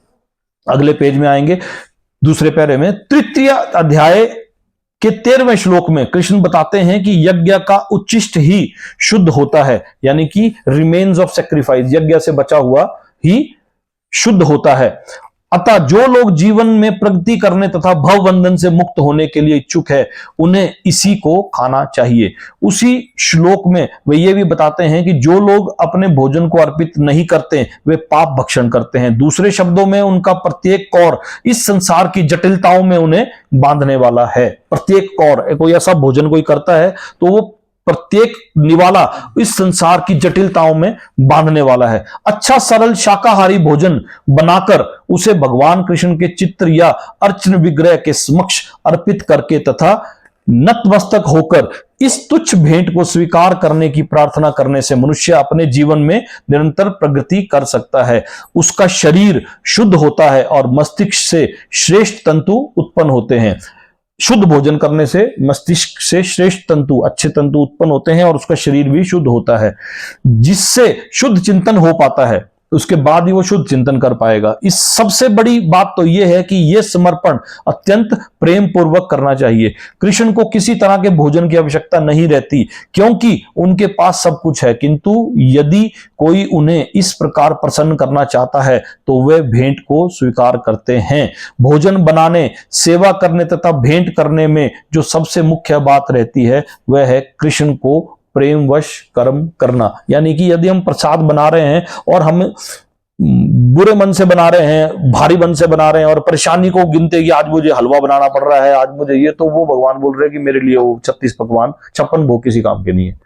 यहाँ इस श्लोक में के इसमें ये पिछले इसी के तात्पर्य छूट गया, एक लाइन पैरा छूट गया, ये बतलाकर कि वे ही एकमात्र भोक्ता है, पिछले पेज में ये उस तरफ जो है यहां वाला लास्ट पैरा, ये बतलाकर कि वे ही एकमात्र भोक्ता हैं, आदि स्वामी और समस्त यज्ञ भेंटों के वास्तविक लक्ष्य हैं। अब भगवान कृष्ण ये बताते हैं कि वे किस प्रकार की भेंट पसंद करते हैं। यदि कोई शुद्ध होने तथा जीवन के लक्ष्य तक पहुंचने के उद्देश्य से भगवत भक्ति करना चाहता है तो उसे चाहिए कि वह पता करे कि भगवान उससे क्या चाहते हैं। कृष्ण से प्रेम करने वाला, ये बड़ी पहले सेशन में जब हम ऊपर बैठे थे उस वक्त भी हम भगवत गीता को अध्ययन कर रहे हैं। भगवत गीता का अध्ययन वही कर सकता है जो कृष्ण से प्रेम करता हो। भक्त एक अलग चीज है, लेकिन यहां हमारा अगर कृष्ण से प्रेम का संबंध होगा तभी हम उनकी लीलाओं का व्याख्यान भी कर सकते हैं, तभी हम उनके बारे में जान भी, हमें इंटरेस्ट भी तभी आएगा यदि हम उनसे प्रेम करते हो। तो कृष्ण से प्रेम करने वाला उन्हें उनकी इच्छित वस्तु देगा और कोई ऐसी वस्तु भेंट नहीं करेगा जिनकी उन्हें इच्छा ना हो या उन्होंने ना मांगी हो। इस प्रकार कृष्ण को मांस, मछली तथा अंडे भेंट नहीं किए जाने चाहिए। यदि उन्हें इन वस्तुओं की इच्छा होती तो वह इसका उल्लेख जरूर करते। कहां करते? श्लोक में करते। श्लोक में तो बोला उन्होंने, यदि कोई प्रेम तथा भक्ति के साथ मुझे पत्र, पुष्प, फल या जल प्रदान करता है तो मैं उसे स्वीकार करता हूं। इसमें लिख सकते थे कि यदि कोई प्रेम पूर्वक मुझे मांस, मछली, मदिरा भी स्वीकार करता है तो मैं वो भी ले लेता हूं, लेकिन बोला भगवान ने कि तुम प्रेम पूर्वक मेरे को ये चीजें करोगे तो मैं नहीं लूंगा, गुस्से से करोगे तो भी नहीं लूंगा। यदि उन्हें इन वस्तुओं की इच्छा होती तो इसका उल्लेख करते। उल्टे वे स्पष्ट आदेश देते हैं कि उन्हें पत्र, पुष्प, जल या फल अर्पित किए जाएं और उन्हें स्वीकार करेंगे। अतः हमें यह समझना चाहिए कि वे मांस, मछली तथा अंडे स्वीकार नहीं करेंगे। शाक, अन्न, फल, दूध या जल ये ही मनुष्यों के उचित भोजन है और भगवान कृष्ण ने भी इन्हीं का आदेश दिया। इसके अतिरिक्त हम जो भी खाते हो वह उन्हें अर्पित नहीं किया जा सकता क्योंकि वे उसे ग्रहण नहीं करेंगे। यदि हम ऐसा भोजन उन्हें अर्पित करेंगे तो प्रेम भक्ति नहीं कह सकते, है ना। अगला श्लोक है, हे कुंती पुत्र, तुम जो, एक इसमें बोला था कि तीसरे अध्याय का 13वां श्लोक में क्या बोला था, यहां पर भगवान तीसरे अध्याय के जो 13वें श्लोक में यही चीज बोली गई थी। भगवान ने खुद बोली थी कि मैं यज्ञ का उच्चिष्ट भोजन जो है वो पसंद करता हूं, यानी कि पहले प्रसाद रूप में। ये तीसरे अध्याय का 13वां जो श्लोक है इसमें बोला था कि भगवान के भक्त सभी प्रकार के पापों से मुक्त हो जाते हैं क्योंकि वे यज्ञ में अर्पित किए हुए भोजन, ब्रैकेट में लिखा प्रसाद, को ही खाते हैं। पेज नंबर 133 पर है, ये भोजन को ही खाते हैं। अन्य लोग जो अपने इंद्रिय सुख के लिए भोजन बनाते हैं वे निश्चित रूप से पाप खाते हैं। ठीक है, तो ये भगवान ने तीसरे अध्याय के 13वें श्लोक में यहां, और इसमें बड़े डिटेल में बताया था भगवान ने कि वो इसे चोर कहा गया है। जो व्यक्ति चोर तथा पापी दोनों हो भला ही वह किसी तरह सुखी रह सकता है। ये सब इसके तात्पर्य में आया था जो हम इसको पहले पढ़ चुके हैं। अब 27वें श्लोक में आएंगे हम। हे कुंती पुत्र, तुम जो कुछ भी करते हो, जो कुछ भी खाते हो, जो कुछ अर्पित करते हो या दान देते हो और जो भी तपस्या करते हो उसे मुझे अर्पित करते हुए करो। यानी कि जो कुछ भी खाते हो, जो कुछ भी खाते हो, यज्ञ का स्वामी कौन है इसमें? जो कुछ भी खाते हो, जो कुछ भी अर्पित करते हो और जो कुछ भी दान देते हो और जो तपस्या करते हो मुझे ही अर्पित करते हुए करो। तात्पर्य पे आओ। इस प्रकार ये प्रत्येक व्यक्ति का कर्तव्य है कि अपने जीवन को इस प्रकार ढाले कि वह किसी भी दशा में कृष्ण को ना भूल सके। प्रत्येक व्यक्ति को अपने जीवन निर्वाह के लिए कर्म करना पड़ता है और कृष्ण यहां पर आदेश देते हैं कि हर व्यक्ति उनके लिए ही कर्म करे। प्रत्येक व्यक्ति को जीवित रहने के लिए कुछ ना कुछ खाना पड़ता है, अतः उसे चाहिए कि कृष्ण को अर्पित भोजन के उच्चिष्ट को ग्रहण करे। प्रत्येक व्यक्ति को कुछ ना कुछ धार्मिक अनुष्ठान करने होते हैं, अतः कृष्ण की संस्तुति है कि इसे मेरे हेतु करो, इसे मेरे हेतु करो। यहां पर इसमें मेरे ख्याल से इसको मेरे हेतु करो, यही अर्चन है। प्रत्येक व्यक्ति कुछ, यही अर्चन है, पूजा है, दान है। ये क्या है, ये इसका डिटेल में भी एक्सप्लेनेशन पीछे भी आ चुकी है, अभी आगे भी आने वाली है ना। यही अर्चन है। प्रत्येक व्यक्ति कुछ ना कुछ दान देता है, अतः कृष्ण कहते हैं ये मुझे दो। जिसका अर्थ यह है कि अधिक धन का उपयोग कृष्ण भावनावित आंदोलन की उन्नति के लिए करो। आजकल लोग ध्यान विधि के प्रति विशेष रुचि दिखाते हैं, यद्यपि इस युग के लिए यह व्यवहारिक नहीं है, किंतु यदि कोई 24 घंटे हरे कृष्ण का जप अपनी माला में करे तो निश्चित रूप से महानतम ध्यानी या योगी है। इसकी पुष्टि भगवत गीता के 6 अध्याय में हो चुकी है। जैसे कई बार बोलते हैं कि कोई मंदिर वाले दान मांग रहे हैं, जी मंदिरों को हम दान क्यों दें, पुराने मंदिर को हम दान क्यों दें, भगवान तो हर जगह है। तो जैसे भगवान हर जगह है तो क्या वो मंदिर में नहीं है? मंदिर तो भगवान का घर है। जैसे भगवान हर जगह विराजमान है लेकिन मंदिर में भी विराजमान है, और मंदिर में ही विराजमान है और मंदिर में भी विराजमान है, दोनों चीजों में फर्क है। हम मंदिर में आके बड़े अपने आप को दंडवत प्रणाम की इसमें, और बाहर जाके हम बोलेंगे कि भगवान नहीं है। तो भगवान मंदिर में भी है और मंदिर में ही है, दोनों चीजों में फर्क है, दोनों चीजों में फर्क है। तो टेम्पल्स जो बोलते हैं कि एक सोशल कॉज के लिए बहुत सारे ऐसे मंदिर हैं जहां पर अच्छी टीचिंग्स दी जाती है, अच्छी लर्निंग्स दी जाती है। जैसे यहाँ गीताश्रम में ही पहले के टाइम में गीताश्रम किस चीज के लिए मशहूर था? कि गीता पढ़ाई जाती थी। बहुत सारे मंदिर आज भी ऐसे हैं जहां भगवत गीता, भागवत ऐसे जहां पर टीचिंग्स दी जाती है। बहुत सारे मंदिर ऐसे भी हैं जहां सिर्फ कर्मकांड होता है। बहुत सारे मंदिर ऐसे हैं जहां एजुकेशन लेवल की बातें भी होती हैं। तो ऐसे जगहों के लिए सैक्रिफाइस करने के लिए या भगवान क्या बोल रहे हैं कि मुझे दो, ऐसी जगह पर तुम दान कर सकते हो जो कि सोशल कॉज के लिए होगा ना, जो कि प्रसाद जो भी तुम खाते हो प्रसाद के रूप में अच्छा, कई बार क्या होता है कि भगवान बोलते हैं कि ये मुझे ही अर्पित करो। तो कई बार क्या होता है कि हम चैंटिंग के लिए बैठते हैं, मान लो माला जाप के लिए बैठे, माला जाप से पहले एक मंत्र का उच्चारण बोलते हैं कि वो करना चाहिए, जिसमें ये बोलते हैं कि अब मैं आपका ध्यान करने के लिए बैठ रहा हूं, तो मुझसे कोई गलती इससे पहले हुई वो भी माफ करें। चैंटिंग के दौरान मेरा मन कहीं भटकेगा उसे भी माफ करें। जो मैं कर रहा हूं इसे आपको समर्पित है, जैसा होगा मुझसे, जो होगा जैसा भी होगा अब आपके लिए समर्पित है। तो ये करके कि I tried my level best for chanting, अब हो गया तब भी ठीक है, नहीं हुआ तब भी ठीक है, but I tried my level best for chanting, है ना। इस तरह तुम कर्म के बंधन, 28वां श्लोक है, कर्म के बंधन तथा इसके शुभ अशुभ फलों से मुक्त हो पाओगे। इस संन्यास योग में अपने चित्त को स्थिर करके तुम मुक्त होके मेरे पास आ सकोगे। सवाल क्या था कि मृत्यु के समय लगा रहने वाला व्यक्ति, आपको ध्यान करने वाला व्यक्ति आपको कैसे पा सकता है? तो यहां फिर भगवान ने बोला कि चित्त को मुझ में स्थिर करके तुम मुक्ति करके मेरे पास आ सकोगे। इसकी अगले तात्पर्य की 7वीं 8वीं लाइन है, यहां यह स्पष्ट उल्लेख है कि माम उपेश्यासी, ये जो श्लोक में एक आखिरी लाइन है, माम उपेश्यासी है ना, उपेयासी, वह मेरे पास आता है। यहां यह स्पष्ट उल्लेख है कि कौन मेरे पास आता है, अर्थात मेरे धाम वापस आता है। मुक्ति की 5 विभिन्न अवस्थाएं हैं और यहां यह स्पष्ट किया गया है कि जो भक्त जीवन भर परमेश्वर के निर्देशन में रहता है वह ऐसी अवस्था को प्राप्त हुआ रहता है जहां से वह शरीर त्यागने के बाद भगवत धाम जा सकता है और भगवान की प्रत्यक्ष संगति में रह सकता है। फिर से एक बार रिपीट करूंगा, यहां यह स्पष्ट उल्लेख है कि वह मेरे पास आता है। एक 8वें अध्याय में एक श्लोक था, 14वां श्लोक,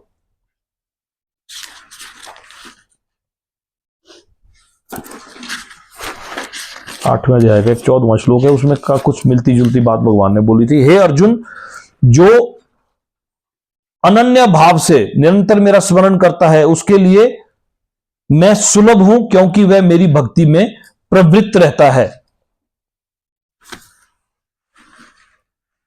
वह मेरे पास आता है अतः वह मेरे धाम को आता है। मुक्ति की 5 विभिन्न अवस्थाएं हैं। ये 5 विभिन्न अवस्थाएं, इसके पेज नंबर 313 में आओ आप। मुक्ति की 5 विभिन्न अवस्थाओं के बारे में लास्ट पैरे में आओ आप। लास्ट पैरे में 5 अवस्थाओं के बारे में बताया गया था। एक शांत भक्त है जो उदासीन रहकर भक्ति से युक्त होते हैं। दूसरे दास्य भक्त हैं जो दास के रूप में, सर्वेंट के रूप में काम करते हैं। तीसरे सख्य भक्त है जो सखा के रूप में भक्ति से युक्त होते हैं। वात्सल्य भक्त जो माता पिता की भांति वो होते हैं, और माधुर्य भक्त जो परमेश्वर के साथ दाम्पत्य प्रेमी के भांति भक्ति से युक्त होते हैं। इसके बारे में अभी हम और डिटेल में आगे जानेंगे। और 29वें श्लोक में, अच्छा इसको पूरा कर लूं मैं, और यहां यह स्पष्ट कहा गया है जो भक्त जीवन भर परमेश्वर के निर्देशन में रहता है वह ऐसी अवस्था को प्राप्त हुआ रहता है जहां से वह शरीर त्यागने के बाद भगवत धाम जा सकता है और भगवान की प्रत्यक्ष संगति में रह सकता है। जिस व्यक्ति में अपने जीवन को भगवत सेवा में रत रखने के अतिरिक्त अन्य कोई रुचि नहीं होती, वही व्यक्ति, वही वास्तविक सन्यासी है। किंतु शुद्ध भक्त भगवान की सेवा में पूर्णतः रत होकर कभी कभी वेदों द्वारा अनुमोदित कर्तव्यों का विरोध करता हुआ प्रतीत होता है, जो वस्तुतः विरोध नहीं होता। 29वें श्लोक में आएंगे। मैं ना तो किसी से द्वेष करता हूं, ना ही किसी के साथ पक्षपात करता हूं, मैं सबों के लिए समभाव हूं, किंतु जो भी भक्ति पूर्वक मेरी सेवा करता है वह मेरा मित्र है, मुझ में स्थित रहता है और मैं भी उसका मित्र हूं। अब यहां भगवान ने क्या बोला? मैं ना तो किसी से द्वेष करता हूं, कोई मेरी भक्ति कर रहा है, कोई किसी और की भक्ति कर रहा है, भगवान बोल रहे मैं किसी से कोई द्वेष नहीं करता। ना मैं किसी के साथ पक्षपात करता हूं कि ये मेरी पूजा नहीं कर रहा है, किसी और की पूजा कर रहा है तो उसके साथ पक्षपात है, ऐसा भी नहीं है। मैं सबों के लिए समभाव हूं, मैं सबके लिए न्यूट्रल हूं, ये भी बोल रहे हैं भगवान। किंतु जो भक्ति पूर्वक मेरी सेवा करता है वह मेरा मित्र है, मुझ में स्थित रहता है और मैं भी उसका मित्र हूं। तो ये भी एक सवाल था कि वो आप में कैसे स्थित रहता है? तो वो मुझ में स्थित रहता है जो मेरी सेवा करता है। जैसे रेडियो का सिग्नल सब जगह है, रेडियो का सिग्नल तो सब जगह, बारिश होती है तो बारिश सब जगह हो रही है, पत्थर पे भी हो रही है, फूल पे भी हो रही है, चट्टान पे भी हो रही है, मिट्टी पे भी हो रही है। रेडियो का सिग्नल सब जगह है, लेकिन जो 98.5 पे ट्यून इन करेगा तो वहीं पर वो सिग्नल बजेगा। तो वैसे भगवान ने यहां पर बोला जो 108.0 पर ट्यूनिंग करेगा, क्या 108 मन के माला के 108.0 पर जो ट्यून इन करेगा, मेरी कृपा स्पेशल उसके ऊपर रहेगी। अब जैसे कोई परिवार के सदस्य में कोई ऐसा बच्चा होगा जिस पर पिता या माता का स्पेशल आशीर्वाद रहता है। सबको प्रेम तो सबसे होता है, लेकिन किसी एक के ऊपर थोड़ा सा किसी समय में जाके अधिक ज्यादा प्रेम आ जाता है। तो यहां भगवान बोल रहे हैं कि 108.80 से जो ट्यून करेगा 98.4 FM उसी को बजेगा। रेडियो का सिग्नल तो सब जगह है, मैं सर्वव्यापी व्यापक हूं, लेकिन ट्यून इन वहीं करूंगा जहां ये काम हो रहा होगा, ये बोलते हैं भगवान। इसके तात्पर्य को ये बोलेंगे, यहां ये प्रश्न किया जा सकता है कि जब कृष्ण का सबों के लिए समभाव है तो उनका कोई विशिष्ट मित्र नहीं है, तो फिर वे उन भक्तों में विशेष रुचि क्यों लेते हैं जो उनकी दिव्य सेवा में सदैव लगे रहते हैं? है उनको उनमें विशेष रुचि क्यों लेते हैं? किंतु ये भेदभाव नहीं है, ये तो सहज ही है, ये तो होना ही है, न्यूट्रल है। इस जगत में हो सकता है कि कोई व्यक्ति अत्यंत उपकारी हो सकता है कोई बहुत उपकारी हो, किंतु वह अपनी संतानों में तो विशेष रुचि लेता है। भले ही उपकारी होगा, पूरे देश के लिए उपकारी होगा, लेकिन जहां अपनी परिवार की बात आ जाएगी तो वहां उसकी विशेष रुचि रहेगी। विशेष भगवान का कहना है कि प्रत्येक जीव, चाहे वह इस योनि का हो चाहे उसका पुत्र हो, उनका पुत्र, अतः वे हर को जीवन की आवश्यक वस्तुएं प्रदान करते हैं। वे उस बादल के सदृश हैं जो सबों के ऊपर जल वृष्टि करता है, चाहे वह वृष्टि चट्टान हो या वो स्थल या जल में हो, किंतु भगवान अपने भक्तों का विशेष ध्यान रखते हैं। ऐसे ही भक्तों का यहां उल्लेख हुआ है, वे सदैव कृष्ण भावनामृत में रहते हैं, फलता वे निरंतर कृष्ण में लीन रहते हैं। कृष्ण भावनामृत शब्द ही बताता है कि जो लोग ऐसे भावनामृत में रहते हैं वे सजीव आध्यात्मवादी हैं और उन्हीं में स्थित हैं। भगवान यहां स्पष्ट रूप से कहते हैं मय्यते, इस श्लोक में एक शब्द है मय्यते, अर्थात वे मुझ में, फलता भगवान भी उनमें है। इससे ये यथा मां प्रविदन्ते, तो क्या इसका लाइन पढ़ो भला, ये क्या थी? हाँ, व्याख्या की जाती है, इसकी व्याख्या की जाती है, इसका क्या मतलब है? जो भी मेरी शरण में आ जाता है उसकी मैं उसी रूप में रखवाली करता हूं। हाँ, जो मेरी शरण में जिस रूप से आता है, शायद में इसका मतलब ये है कि जो मेरी, ये है 4थे अध्याय का 11वां श्लोक, पेज नंबर 173, पेज नंबर 173 या 174 निकाल लो आप। यहां बोला है भगवान ने 4थे अध्याय में, जब दिव्य ज्ञान दे रहे थे भगवान, उस वक्त बोला है भगवान ने, पेज नंबर 174-75 कोई भी खोल लो आप। जिस भाव से लोग मेरी शरण ग्रहण करते हैं उसी के अनुरूप मैं उन्हें फल देता हूं।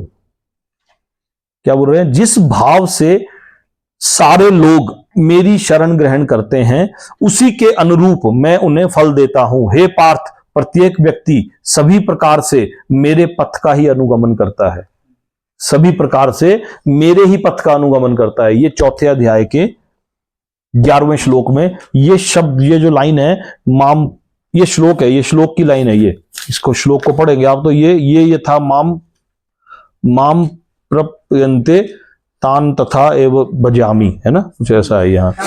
हाँ, ये इस श्लोक की लाइन जो ये था, यथा मां प्राप्यन्ते तस्ते प्रवचाम्यहं वर्तान्वन्ते मनुष्यः पार्थ सर्वशः। हाँ, जो भी मेरी शरण में आ जाता है उसकी मैं उसी रूप में रखवाली करता हूं, ये दिव्य आदान प्रदान भाव विद्यमान रहता है। यानी कि जो मेरे को जिस रूप में अगर आप मानोगे, मैं उसी रूप में आपके समक्ष प्रकट होऊंगा। यदि कोई जघन्य से जघन्य, 30वें नंबर श्लोक पे, यदि कोई जघन्य से जघन्य, जघन्य से जघन्य क्या होता है? बुरे से बुरा। बुरा से बुरा। यदि कोई जघन्य से जघन्य शब्द क्या होता है इंग्लिश में? क्या है इसका शब्द का मतलब? बुरे से बुरा तो हुआ, लेकिन टेक्निकल नाम क्या है इसका?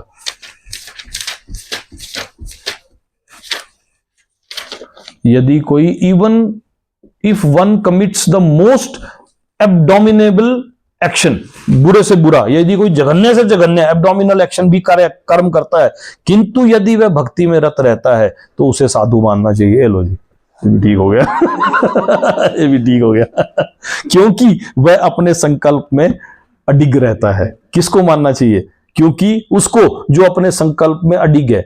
अब यहां पर बड़ा डिटेल्ड है, इससे अगला श्लोक पे भी आओ, इकट्ठे पढ़ो उसको, फिर इसके तात्पर्य पे आएंगे। वह तुरंत धर्मात्मा बन जाता है। लो जी, ये भी ठीक हो गया, और स्थायी शांति को प्राप्त होता है। हे कुंती पुत्र, निडर होकर घोषणा कर दो कि मेरे भक्त का कभी विनाश नहीं होता। इन 2 श्लोकों में बहुत गहराई है। अब यह क्या मतलब है इसका? यदि कोई जघन्य से जघन्य कर्म करता है, बुरे से बुरा कर्म किया, पाप किया, किंतु यदि वह भक्ति में रत रहता है कि दिन भर भक्ति की, शाम को कोई बुरा कर्म कर लिया, या सवेरे शाम भक्ति की और दिन को बुरा कर्म कर लिया रत रहता है, उसे साधु मानना चाहिए। भगवान खुद बोल रहे हैं, अपने मुंह से बोल रहे हैं।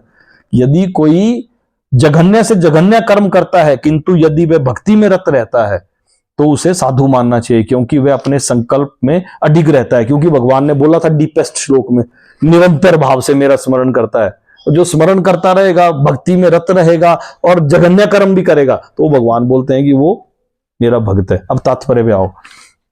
इस श्लोक का सुदुराचार, इस श्लोक में एक शब्द है अपीते, क्या पढ़ो बोले पहली लाइन?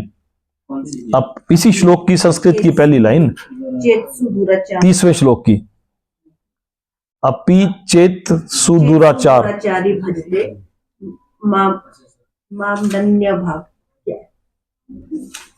अपि चेत सुदुराचार भजते, साधुदेव अपि चेत् सुदुराचारो भजते माम अन्य भावक। हाँ, इसमें एक शब्द आता है इस श्लोक में, सुदुराचार शब्द अत्यंत महत्वपूर्ण है। इस श्लोक में एक शब्द है सुदुराचार शब्द। ये मैं बीच बीच में संस्कृत के श्लोक क्यों बोलता हूं? कहीं ऐसा ना हो कि यार अपनी मर्जी से तो नहीं एक्सप्लेनेशन आ गई कहीं। ये हर एक की श्लोक में है, और ये वो श्लोक है जिनको हम सैकड़ों बार सुनते आए हैं, या कहीं ना कहीं इसको सैकड़ों बार इसका पठन हो चुका है, पाठन हो चुका है। लेकिन उस श्लोक का सही मतलब क्या है? सुदुराचार शब्द का अत्यंत ग्रहित कर्म करने वाला, सुदुराचार शब्द का मतलब है अत्यंत ग्रहित कर्म करने वाला, जघन्य से जघन्य कर्म करने वाला। इस श्लोक का सुदुराचार शब्द अत्यंत महत्वपूर्ण है, अतः हमें इसे ठीक से समझना होगा। जब मनुष्य बद्ध रहता है, बद्ध मतलब कंडीशनड रहता है, एक कंडीशनड सोल, बद्ध आत्मा, बद्ध जीव एक कंडीशनड रहता है, तो उसके 2 प्रकार के कर्म होते हैं। प्रथम बद्ध और द्वितीय स्वाभाविक। एक तो कंडीशनल और दूसरा कॉन्स्टिट्यूशनल। 2 प्रकार के कर्म होते हैं, एक है कंडीशनल और दूसरा है कॉन्स्टिट्यूशनल। जिस प्रकार शरीर की रक्षा करने या समाज तथा राज्य के नियमों का पालन करने के लिए तरह तरह के कर्म करने होते हैं, उसी प्रकार से बद्ध जीवन के प्रसंग में भक्तों के लिए कर्म होते हैं जो बद्ध कहलाते हैं, कंडीशनल। इसके अतिरिक्त, अभी आएगा समझिए ना, वेट करना। इसके अतिरिक्त जो जीव अपने आध्यात्मिक स्वभाव से पूर्णतया भिन्न है, विज्ञ है, यानी कि फुल्ली कॉन्शियस है और कृष्ण भावनामृत में या भगवत भक्ति में लगा रहता है, उसके लिए भी कर्म होते हैं जो दिव्य कहलाते हैं। ऐसे कार्य उसकी स्वाभाविक स्थिति में संपन्न होते हैं और शास्त्रीय दृष्टि से भक्ति कहलाते हैं। बद्ध अवस्था में कभी कभी भक्ति और शरीर की बद्ध सेवा एक दूसरे के समानांतर चलती है, किंतु पुनः कभी कभी वह एक दूसरे से विपरीत हो जाती है। छोड़ दो, नहीं समझ आया। अब सुनो, जहां तक संभव होता है भक्त सतर्क रहता है कि वह ऐसा कोई कार्य ना करे जिससे ये अनुकूल स्थिति भंग हो। कौन सी स्थिति? कि भक्ति के कार्य की स्थिति। अब जहां तक संभव होता है भक्त की ये कोशिश रहती है, वो पूरा सतर्क रहता है, पूरा एक्टिव रहता है कि उससे कोई भी ऐसा कार्य ना हो जिससे कि ये स्थिति भंग हो पाए। वह जानता है कि उसकी कर्म सिद्धि उसके कृष्ण भावनामृत की अनुभूति की प्रगति पर निर्भर करती है, किंतु कभी कभी यह देखा जाता है कि कृष्ण भावनामृत में रत व्यक्ति सामाजिक या राजनीतिक दृष्टि से निंदनीय कार्य कर बैठता है। कभी कभी यह देखा जाता है कि कृष्ण भावनामृत में रत व्यक्ति, वो पूरी तरह से कृष्ण भावनामृत में रत है, लेकिन सामाजिक और राजनीतिक दृष्टि से कभी निंदनीय कार्य कर बैठता है, किंतु इस प्रकार के क्षणिक पतन से वह अयोग्य नहीं हो जाता। इसमें बोला गया है क्षणिक पतन से वो अयोग्य नहीं हो जाता। श्रीमद् भागवत में कहा गया है, यदि कोई व्यक्ति पतित हो जाए किंतु यदि भगवान की दिव्य सेवा में लगा रहे तो हृदय में वास करने वाले भगवान उसे शुद्ध कर देते हैं। यदि कोई व्यक्ति गलती से पतित हो जाए और शुद्ध भक्ति में लगा रहे तो भगवान उसके हृदय में वास करने वाले उसे शुद्ध कर देते हैं और उस निंदनीय कार्य के लिए क्षमा कर देते हैं। भौतिक कल्मश इतना प्रबल है कि भगवान की सेवा में लगा योगी भी कभी कभी उसके जाल में आ फंसता है। इसी मिलती जुलती बात भगवान ने एक बार 6 अध्याय के 34वें श्लोक में बोली थी। क्या बोली थी? है कुछ ध्यान? 6 अध्याय के 34वें श्लोक में बोली थी एक बार भगवान ने कुछ ऐसी बात।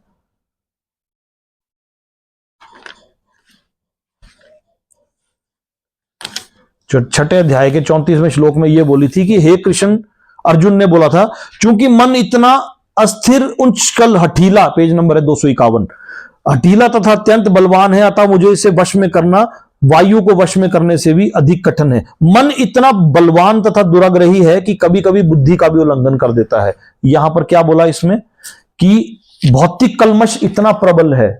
भगवान अर्जुन ने अपने मन की व्यथा व्यक्त की थी, जैसा कि बोलते हैं कि अभी हम कहां हैं, ये है स्टार्टिंग के अध्याय। तो अर्जुन की व्यथा थी कि मन तो इतना दुराग्रही है, इतना प्रबल है, इतना जिद्दी है, इतना हठी है कि वो कभी कभी बुद्धि का भी उल्लंघन कर देता है। याद है कुछ ऐसा था?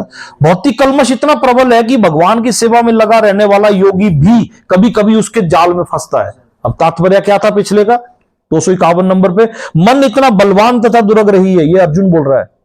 दुराग्रही की कभी कभी वह ये बुद्धि का भी उल्लंघन कर देता है। बुद्धि बोलती है कि ये ठीक नहीं है, लेकिन मन उसका वो काम करवा दे। यद्यपि उसे बुद्धि का अधीन माना जाता है, इस व्यवहार जगत में जहां मनुष्य को अनेक बुरे विरोधी तत्वों से संघर्ष करना होता है, उसके लिए मन को वश में कर पाना अत्यंत कठिन हो जाता है। कृत्रिम रूप से मनुष्य अपने मित्र तथा शत्रु दोनों के प्रति मानसिक संतुलन स्थापित कर सकता है, किंतु अंतिम रूप से कोई भी संसारी पुरुष ऐसा नहीं कर पाता, क्योंकि ऐसा कर पाना वेगवान वायु को वश में करने से भी अधिक कठिन है। कठोपनिषद में बताया गया था कि मन लगाम है, इंद्रियां उसकी घोड़े हैं, और वो फोटो भी दिखाया था, याद है? भूले तो नहीं है? तो ये इसी चीज को यहां पर दोबारा से इसके तात्पर्य में कि इतना मन इतना प्रबल जिद्दी और हठी है कि वो भक्ति में रक्त व्यक्ति की भी कभी यार बुद्धि को हर लेता है।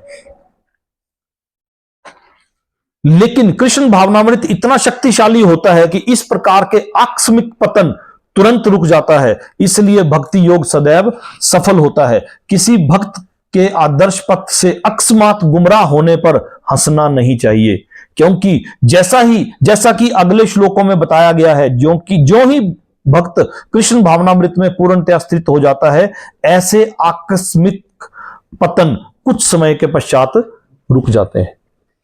अतः जो व्यक्ति कृष्ण भावनामृत में स्थित है और अनन्य भाव से हरे कृष्ण मंत्र का जप करता है, उसे दिव्य स्थिति में आसीन समझना चाहिए। एक और श्लोक था इससे मिलता जुलता, देखना, जिसमें कि भगवान ने योगारूढ़ और योगारूढ़ के बारे में बताया था, है ना? वो था मेरे ख्याल से शायद तीसरा श्लोक था शायद इसी अध्याय का। ऐसे ले जाऊं ना मैं पीछे पीछे, कोई दिक्कत तो नहीं है कोई, है ना? हाँ ये देखो, हाँ तीसरे में ये है पेज नंबर 227, 226, 227 पर है ये। यहां भगवान के श्लोक में जो मतलब निकल रहा है उसके तात्पर्य को मैं आपको ले जा रहा हूं पीछे, कि मतलब ऐसा कोई भक्त है तो उसे निंदनीय नहीं दृष्टि से नहीं देखना चाहिए। ये आकस्मिक पतन कुछ समय के बाद भगवान बोल रहे हैं रुक जाते हैं। तो यहां इसके तात्पर्य में था योग रुक्ष और योगारूढ़। यानी कि ध्यान ज्ञान 6ठे अध्याय का 3रा श्लोक है। अष्टांग योग के नव साधक के लिए कर्म साधन कहलाता है। योग सिद्ध पुरुष के लिए समस्त भौतिक कार्यकलापों का परित्याग ही साधन कहा जाता है। ये मैंने आपको कहा था कि इसकी डिटेल एक्सप्लेनेशन में हम बाद में आएंगे। पेज नंबर 227 पे है ये। इसके तात्पर्य के पहले पैरे की आखिरी लाइन पे आएंगे, अब आखिरी की 2 लाइनों में। इसे 3 भागों में विभाजित किया जाता है, ज्ञान योग, ध्यान योग तथा भक्ति योग। सीढ़ी की प्रारंभिक भाग को योग रुरुक्ष अवस्था और अंतिम भाग को योगारूढ़ कहा जाता है। यानी कि हम यदि कोई सन्यासी, कोई ऐसा भक्त योग रुरुक्ष से योगारूढ़ की जर्नी में हो तो हमें उसका मजाक नहीं उड़ाना चाहिए। यहां भगवान ने कुछ इस तरह की बात इसमें श्लोक में बोली है ना। तो कहने का अर्थ यह है कि यदि भगवत, फिर से आ जाओ पेज नंबर 360 पे, दूसरा पैरा। अतः जो व्यक्ति कृष्ण भावनावृत्ति में स्थित है और अनन्य भाव से हरे कृष्ण मंत्र का जप करता है, उसे दिव्य स्थिति में आसीन समझना चाहिए, भले ही दैववशात उसका पतन क्यों ना हो चुका हो। साधुरेव, इस शब्द में, श्लोक में एक शब्द है साधुरेव। एक श्लोक में एक शब्द आता है, दूसरे लाइन के पहले शब्द है साधुरेव। साधुरेव शब्द अत्यंत प्रभावात्मक है। ये अभक्तों को सावधान करते हैं कि आकस्मिक पतन के कारण भक्त का उपहास नहीं किया जाना चाहिए, उसे तब भी साधु ही मानना चाहिए। मंतव्य, एक और श्लोक है, इस श्लोक में एक शब्द आता है मंतव्य। मंतव्य शब्द तो इससे भी अधिक बलशाली है। यदि कोई इस नियम को नहीं मानता और भक्त पर उसके पतन के कारण हंसता है तो वह भगवान के आदेश की अवज्ञा करता है। ये मंतव्य।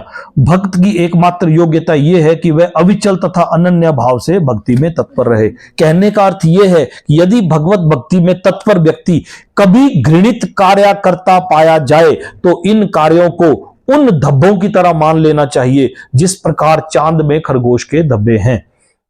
इन धब्बों से चांदनी के विस्तार में बाधा नहीं आती। इसी प्रकार साधु पथ से भक्त का आकस्मिक पतन उसे निंदनीय नहीं बनाता। किंतु इसी के साथ यह समझने की भूल भी नहीं करनी चाहिए, जो इस श्लोक को पढ़ने से समझने की भूल हम लोग कर रहे थे। इसी के साथ यह समझने की भूल भी नहीं करनी चाहिए कि दिव्य भक्ति करने वाला भक्त सभी प्रकार के निंदनीय कर्म कर सकता है। यही हम समझने की कोशिश कर रहे थे। श्लोक क्या था? यदि कोई जघन्य से जघन्य कर्म करता है किंतु यदि वह भक्ति में रत रहता है तो उसे साधु मानना चाहिए, क्योंकि वह अपने संकल्प में अडिग रहता है। वो नित्य भक्ति में रत है लेकिन जघन्य कर्म करता है।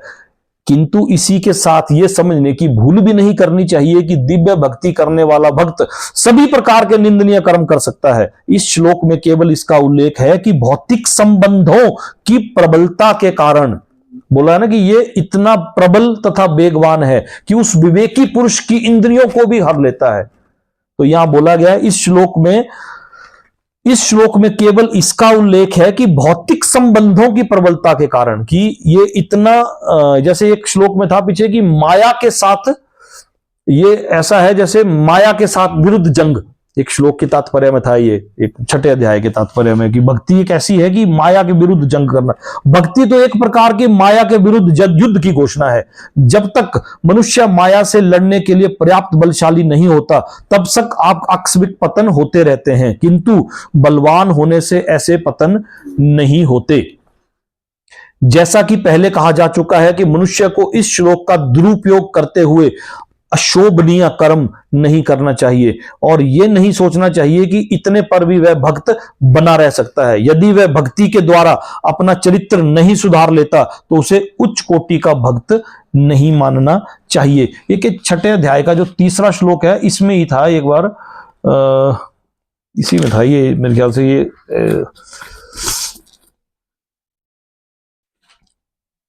जहां तक अष्टांग योग का संबंध है, विभिन्न यम नियमों आसमो, एक श्लोक की एक लाइन थी जिसमें कि ये लिखा गया था कि माया के खिलाफ जंग, ऐसा कुछ लाइन है, मेरे को याद आ रही है, पता नहीं जब मिलेगी तो बताऊंगा मैं। तो इसमें यह कि माया के खिलाफ भक्ति तो माया के खिलाफ जंग का ऐलान जंग है, माया के खिलाफ जंग है। 31वां श्लोक है, 31, 32, 33, 34 है श्लोक है। थोड़े से ले लूं इसको 5-7 मिनट लगा के, या है वह तुरंत धर्मात्मा बन जाता है। कौन तुरंत धर्मात्मा बन जाता है? इन श्लोकों को हमने एक साथ पढ़ा था। यदि कोई जघन्य से जघन्य कर्म करता है किंतु यदि वह भक्ति में रत रहता है तो उसे साधु मानना चाहिए, क्योंकि वह अपने संकल्प में अडिग रहता है। वह तुरंत परमात्मा बन जाता है और स्थायी शांति को प्राप्त होता है। हे कुंती पुत्र, निडर होकर घोषणा कर दो कि मेरे भक्त का कभी विनाश नहीं होता। निडर होकर किसको बोला घोषणा करने को? खुद क्यों नहीं की घोषणा? भगवान ने खुद क्यों नहीं की घोषणा? निडर होकर घोषणा कर दो, इसमें भी शब्द है। आओ तात्पर्य पे आओ। इसका कोई दूसरा अर्थ नहीं लगाना चाहिए। 7वें अध्याय में भगवान कहते हैं कि जो दुष्कृति है, 7वें अध्याय में हमने 4 प्रकार के भक्तों के बारे में समझा था। 7वें अध्याय के 14वें 15वें श्लोक थे, उनमें हमने 4 प्रकार के भक्तों के बारे में पढ़ा था। याद है कुछ कि भूल गए? जो निपट मूर्ख हैं, मनुष्यों में अधम हैं, जिनका ज्ञान माया द्वारा हर लिया गया है और जो आसुरों की नास्तिक प्रकृति को धारण करने वाले हैं, ऐसे दुष्ट मेरी शरण ग्रहण नहीं करते। ये था पेज नंबर 279 पे 7वें अध्याय का 15वां श्लोक। तो इसमें भगवान ने बोला था कि 7वें अध्याय में भगवान कहते हैं कि जो दुष्कृति है वह भगवत भक्त नहीं हो सकता। जो भगवत भक्त नहीं है उनमें कोई भी योग्यता नहीं होती। तब प्रश्न ये उठता है कि संयोगवश, अब वापिस आ गए हम उसी श्लोक के तात्पर्य पे, पेज नंबर 361 पे। तब प्रश्न ये उठता है कि संयोगवश या स्वेच्छा से निंदनीय कर्मों में प्रवृत्त होने वाला व्यक्ति किस प्रकार भक्त हो सकता है? प्रश्न है ना, ये प्रश्न है ना, क्वेश्चन है ना कि अगर ऐसा है तो फिर ऐसा क्यों है? प्रश्न है तो क्यों भक्त हो सकता है? ये प्रश्न ठीक ही है। अगर ये प्रश्न आ रहा है तो ये प्रश्न ठीक ही है। जैसा कि 7वें अध्याय में कहा गया है कि जो दुष्ट आत्मा कभी भक्ति के पास नहीं भटकता उसमें कोई सद्गुण नहीं होते। श्रीमद् भागवत में भी इसका उल्लेख है। सामान्यतः 9 प्रकार के भक्ति कार्यों में युक्त रहने वाला भक्त अपने हृदय को भौतिक कल्मश से शुद्ध करने में लगा होता है। इससे बोलते हैं नवदा भक्ति। लगा होता है। वह भगवान को अपने हृदय में बसाता है, फलता उसके सारे पाप पूर्ण कल्मश धुल जाते हैं। निरंतर भगवान का चिंतन करने से वह स्वतः शुद्ध हो जाता है। वेदों के अनुसार ऐसा विधान है कि यदि कोई अपने उच्च पद से नीचे गिर जाता है तो अपनी शुद्धि के लिए उसे अनुष्ठान करने होते हैं। वेदों में ऐसे अनुष्ठानों का वर्णन है। ऐसे अनुष्ठानों का वर्णन है कि यदि कोई अपने उच्च पद से नीचे गिर जाए तो उसके लिए कुछ अनुष्ठान है, किंतु यहां पर ऐसा कोई प्रतिबंध नहीं है, क्योंकि शुद्धि की क्रिया भगवान का निरंतर स्मरण करते रहने से पहले से ही भक्त के हृदय में चलती रहती है। जो भगवान का स्मरण निरंतर कर रहा है वो शुद्धिकरण की क्रिया वो चल रही है, लगातार उसके मन में वो चल रही है, किंतु यहां ऐसा कोई प्रतिबंध जो निरंतर स्मरण करने से चल रही है। अतः हरे कृष्ण मंत्र का अनवरत जप करना चाहिए। ये भक्त को आकस्मिक पतन से बचाएगा, इस प्रकार के समस्त भौतिक कल्मशों से सदैव मुक्त करेगा। अब यहां पर श्लोक में आता है वे तुरंत धर्मात्मा बन जाता है और स्थायी शांति को प्राप्त करता है। कुंती पुत्र, निडर होकर घोषणा कर दो। अब वो घोषणा खुद क्यों नहीं की? भगवान ने महाभारत में कहा था कि मैं शस्त्र नहीं उठाऊंगा, मैं शस्त्र नहीं उठाऊंगा, लेकिन भगवान बोल रहे हैं इस श्लोक में अंदरूनी भाव से कि मैं कभी कभी अपनी प्रतिज्ञा तोड़ देता हूं। कब तोड़ता हूं? पीछे बोला था एक बार, भक्तों के रक्षा करने के लिए मैं पुनः अवतरित होता हूं और उनकी विपदा जो आती है उनको बचाने के लिए मैं। और यहां भगवान घोषित कर रहे हैं, भक्त को बोल रहे हैं कि तू घोषणा कर, खुद नहीं कर रहे हैं घोषणा, क्योंकि भगवान बोलते हैं मैं तो छलिया हूं, मैं तो तोड़ देता हूं अपनी प्रतिज्ञा। क्यों, कैसा? अपनी घोषणा, अपने वचनों को तोड़ देते हैं, लेकिन भक्तों की बात को वो झुठलाते नहीं। अर्जुन की रक्षा के लिए भीष्म पितामह ने कहा था कि मैं आपको मजबूर कर दूंगा कि आपके हाथों मेरी मृत्यु हो। भीष्म पितामह को बोला था कि मैं आपको मजबूर करूंगा युद्ध भूमि में कि आप शस्त्र उठाएं। शस्त्र उठा, और भगवान कृष्ण ने कहा था कि मैं शस्त्र नहीं उठाऊंगा, मैं तेरा उद्धार करने के लिए शस्त्र नहीं उठाऊंगा। और भीष्म पितामह ने बोला कि मैं मजबूर करूंगा कि आप शस्त्र उठाएं, और भगवान ने बोला कि मैं शस्त्र नहीं उठाऊंगा। भीष्म पितामह ने ऐसा एक समीकरण बना कि भगवान रथ का पहिया लेके भीष्म पितामह को मारने के लिए दौड़े। क्यों? क्योंकि अर्जुन की रक्षा करने के लिए, अर्जुन की रक्षा करने के लिए, अपने भक्त की रक्षा करने के लिए भीष्म पितामह के पीछे रथ का पहिया लेकर के दौड़े थे। तो पितामह ने कहा था कि मैं आपकी बात को नहीं जुठलाने दूंगा। वो इस वक्त ये ऐसा आता, हे पार्थ, जो लोग मेरी शरण ग्रहण करते हैं वह भले ही निम्न जन्मा हो, स्त्री हो, वैश्य हो, व्यापारी हो, शूद्र हो, श्रमिक हो, क्यों ना हो, वे परम धाम को प्राप्त करते हैं। यहां पर भगवान ने स्पष्ट कहा है कि भक्ति में उच्च तथा निम्न जाति के लोगों में भेद नहीं होता। भौतिक जीवन में ऐसा विभाजन होता है, किंतु भगवान की दिव्य भक्ति में लगे व्यक्ति पर यह लागू नहीं होता। सभी परम धाम के अधिकारी हैं। श्रीमद् भागवत के दूसरे स्कंद के 4 अध्याय के 18वें श्लोक में यह कथन है कि अधम योनि चंडाल की शुद्ध भक्त से संसर्ग से शुद्ध हो जाते हैं। अतः भक्ति तथा शुद्ध भक्त द्वारा पथ प्रदर्शन इतने प्रबल हैं कि वहां ऊंच नीच का भेद नहीं रह जाता और कोई भी इसे ग्रहण कर सकता है। शुद्ध भक्त की शरण ग्रहण करके सामान्य से सामान्य व्यक्ति शुद्ध हो सकता है।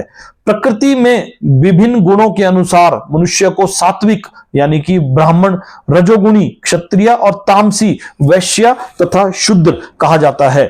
इनमें से विभिन्न निम्न पुरुष चंडाल कहलाते हैं और वे पापी कुलों में जन्म लेते हैं। सामान्य रूप में उच्च कुल वाले इस निम्न कुल में जन्म लेने वालों की संगति नहीं करते, किंतु भक्ति योग इतना प्रबल है कि भगवत भक्त समस्त निम्न कुल वाले व्यक्तियों को भी जीवन की परम सिद्धि प्राप्त करा सकते हैं। ये तभी संभव है जब कोई कृष्ण की शरण में जाए, जैसा कि वह पाश्रित्य शब्द से सूचित है। श्लोक में एक शब्द है वह पाश्रित्य।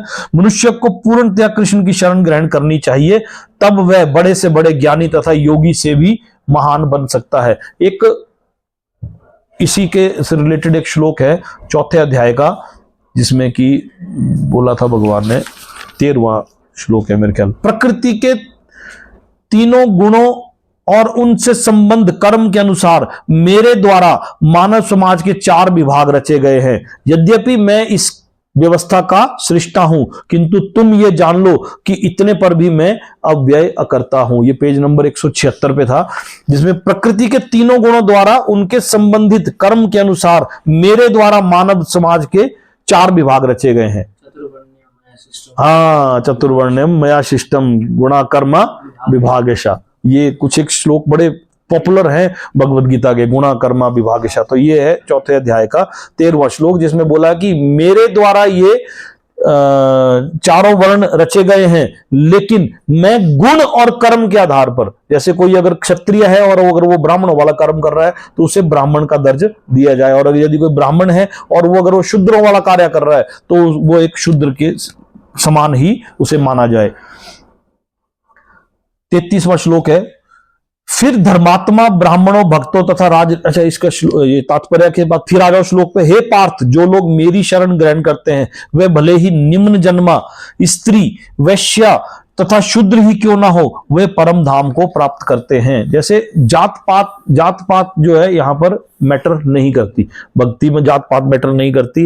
वे स्त्री इसलिए बोला है, यहाँ पर स्त्री शब्द इसलिए बोला है कि यदि वो अपने पति की भक्ति में मदद कर रही है तो उसे वो उसका फल ऑटोमेटिकली मिल रहा है, भले ही वो निम्न जन्मा हो, स्त्री हो, वैश्य हो, शूद्र हो। कोई व्यापारी वर्ग का है, ये वैश्य वर्ग का है, व्यापारी वर्ग है, और कोई पत्नी अपने पति के धार्मिक अनुष्ठानों में उसकी मदद कर रही है तो बोलते हैं कि वो स्त्री ही हो चाहे, लेकिन वो फिर भी उसे भक्ति का फल प्राप्त हो रहा है।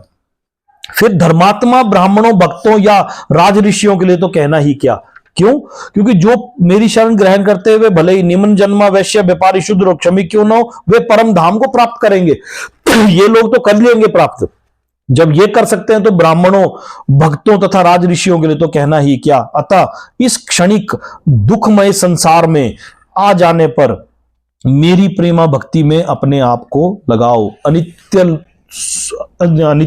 सुखम लोकमिम, अनित्यम असुखम लोकम, अनित्यम असुखम लोकम बोलते हैं इसको, यानी कि दुखमय संसार। इसके तात्पर्य है इस संसार में कई श्रेणी के लोग हैं, किंतु तो भी ये संसार किसी के लिए सुखमय स्थान नहीं है। भगवान खुद बोलते हैं कि ये संसार किसी के लिए सुखमय स्थान नहीं है। यहां स्पष्ट कहा गया है अनित्यम असुखम लोकम। श्लोक की दूसरी लाइन में है, संस्कृत के श्लोक की दूसरी लाइन का पहला शब्द पढ़ेंगे आप, अनित्यम असुखम लोकम। ये जगत अनित्यम, अनित्यम, अनित्य क्या होता है? टेम्परेरी, तथा दुखमय है और किसी भी भले मनुष्य को रहने लायक नहीं है। भगवान इस संसार को क्षणिक तथा दुखमय घोषित कर रहे हैं। कुछ दार्शनिक, विशेष रूप से मायावादी, कहते हैं कि यह संसार मिथ्या है, किंतु भगवत गीता से हम यह जान सकते हैं कि यह संसार मिथ्या नहीं है। मिथ्या क्या होता है? फॉल्स। कुछ बोलते हैं कि यह संसार जो है फॉल्स, झूठा, झूठा है। ये मिथ्या नहीं है, ये अनित्य है। अनित्य होता है टेम्परेरी। अनित्य तथा मिथ्या में अंतर है। यह संसार अनित्य है, यानी कि टेम्परेरी है, मिथ्या नहीं है। झूठ, झूठ कैसे है? तो है ना, संसार तो है मिथ्या, किंतु एक दूसरा भी संसार है जो नित्य है, जो कि परमानेंट है। यह संसार दुखमय है, किंतु दूसरा संसार नित्य तथा आनंदमय है, यानी कि इटर्नल तथा ब्लिसफुल है। अर्जुन का जन्म ऋषि तुल्य राजकुल में हुआ था, अतः भगवान उसे भी कहते हैं कि मेरी सेवा करो और शीघ्र ही मेरे धाम को प्राप्त करो। किसी को भी इस नित्य संसार में नहीं रहना चाहिए, क्योंकि ये दुखमय है। प्रत्येक व्यक्ति को भगवान के हृदय में लगना चाहिए, जिससे वह सदैव सुखी रह सके। भगवत भक्ति ही एकमात्र ऐसी विधि है जिसके द्वारा सभी वर्गों के लोगों की सारी समस्याएं सुलझाई जा सकती है। अतः प्रत्येक व्यक्ति को कृष्ण भावनामृत स्वीकार करके अपने जीवन को सफल बनाना चाहिए। अपने मन को मेरे नित्य चिंतन में लगाओ, मेरे भक्त बनो, मुझे नमस्कार करो और मेरी पूजा करो। इस प्रकार मुझ में पूर्णतः तल्लीन होने पर तुम निश्चित रूप से मुझे प्राप्त करोगे। क्या बोल रहे हैं? मुझ में मन लगाओ, नंबर 1। नंबर 2, मेरे भक्त बनो और मेरी पूजा करो, मुझे नमस्कार करो, और इस प्रकार पूर्णतः तल्लीन होने पर निश्चित रूप से मुझे प्राप्त कर पाओगे। भक्ति में लगा रहने वाला मृत्यु के समय आपको कैसे प्राप्त कर सकता है? तो यहां आके भगवान ने कंक्लूड कर दिया, ऐसा करने से आप मृत्यु के समय लगे रहकर मुझे प्राप्त कर सकते हो। ये इसका तात्पर्य रह गया, इसको अगली बार कर लेंगे। अगर पढ़ना है तो बोलो, मैं पढ़ देता हूं, पढ़ लूं। इस श्लोक में स्पष्ट इंगित है कि इस कल्मशग्रस्त भौतिक जगत से छुटकारा पाने का एकमात्र साधन कृष्ण भावनामृत है। कभी कभी कपटी भाष्यकार इस स्पष्ट कथन का तोड़ मोड़ कर अर्थ करते हैं कि सारी भक्ति भगवान कृष्ण को समर्पित की जानी चाहिए। दुर्भाग्यवश ऐसे भाष्यकार पाठकों का ध्यान ऐसी बात की ओर आकर्षित करते हैं जो संभव नहीं है। ऐसे भाष्यकार ये नहीं जानते कि कृष्ण के मन तथा कृष्ण में कोई अंतर नहीं। कृष्ण कोई सामान्य मनुष्य नहीं है, वे परमेश्वर हैं। उनका शरीर, उनका मन तथा स्वयं वे एक हैं और परम हैं। जैसा कि कूर्म पुराण में कहा गया है कि भक्ति सिद्धांत सरस्वती गोस्वामी ने चैतन्य चरितामृत में अनुभाष्य में उद्धृत किया है कि परमेश्वर कृष्ण में तथा उनके शरीर में कोई अंतर नहीं है। लेकिन इस कृष्ण तत्व को ना जानने के कारण भाष्यकार कृष्ण को छिपाते हैं और उनको उनके मन तथा शरीर से पृथक बताते हैं। यद्यपि ये कृष्ण तत्व के प्रति निरी अज्ञानता है, किंतु कुछ लोग जनता को भ्रमित करके धन कमाते हैं। कुछ लोग आसुरी होते हैं, वे भी कृष्ण का चिंतन करते हैं, किंतु ईर्ष्यावश जिस तरह कि कृष्ण का मामा राजा कंस करता था, वह भी कृष्ण का निरंतर चिंतन करता रहता था, किंतु वह उन्हें अपने शत्रु के रूप में सोचता था। वह सदैव चिंताग्रस्त रहता था और सोचता था कि ना जाने कब कृष्ण उसका वध कर दे। इस प्रकार के चिंतन में हमें कोई लाभ होने वाला नहीं है। मनुष्य को चाहिए कि भक्तिमय प्रेम में उनका चिंतन करे, यही भक्ति है। उसे चाहिए कि वह निरंतर कृष्ण तत्व का अनुशीलन करे। तो वह उपयुक्त अनुशीलन क्या है? यह प्रामाणिक गुरु से सीखना है। तो वह उपयुक्त अनुशीलन क्या है, ये क्वेश्चन है। तो ये प्रामाणिक गुरु से सीखना है। कृष्ण भगवान है और हम कई बार कह चुके हैं कि उनका शरीर भौतिक नहीं है, अपितु सच्चिदानंद स्वरूप है। इस प्रकार की चर्चा से मनुष्य को भक्त बनने में सहायता मिलेगी, अन्यथा अप्रामाणिक साधन से कृष्ण का ज्ञान प्राप्त करना व्यर्थ होगा। अतः मनुष्य को कृष्ण के आदि गुण रूपों में स्थित करना चाहिए। उसे अपने मन को यह दृढ़ विश्वास करके पूजा करने में प्रवृत्त होना चाहिए कि कृष्ण ही परम है। कृष्ण की पूजा के लिए भारत में हजारों मंदिर हैं जहां पर भक्ति का अभ्यास किया जाता है।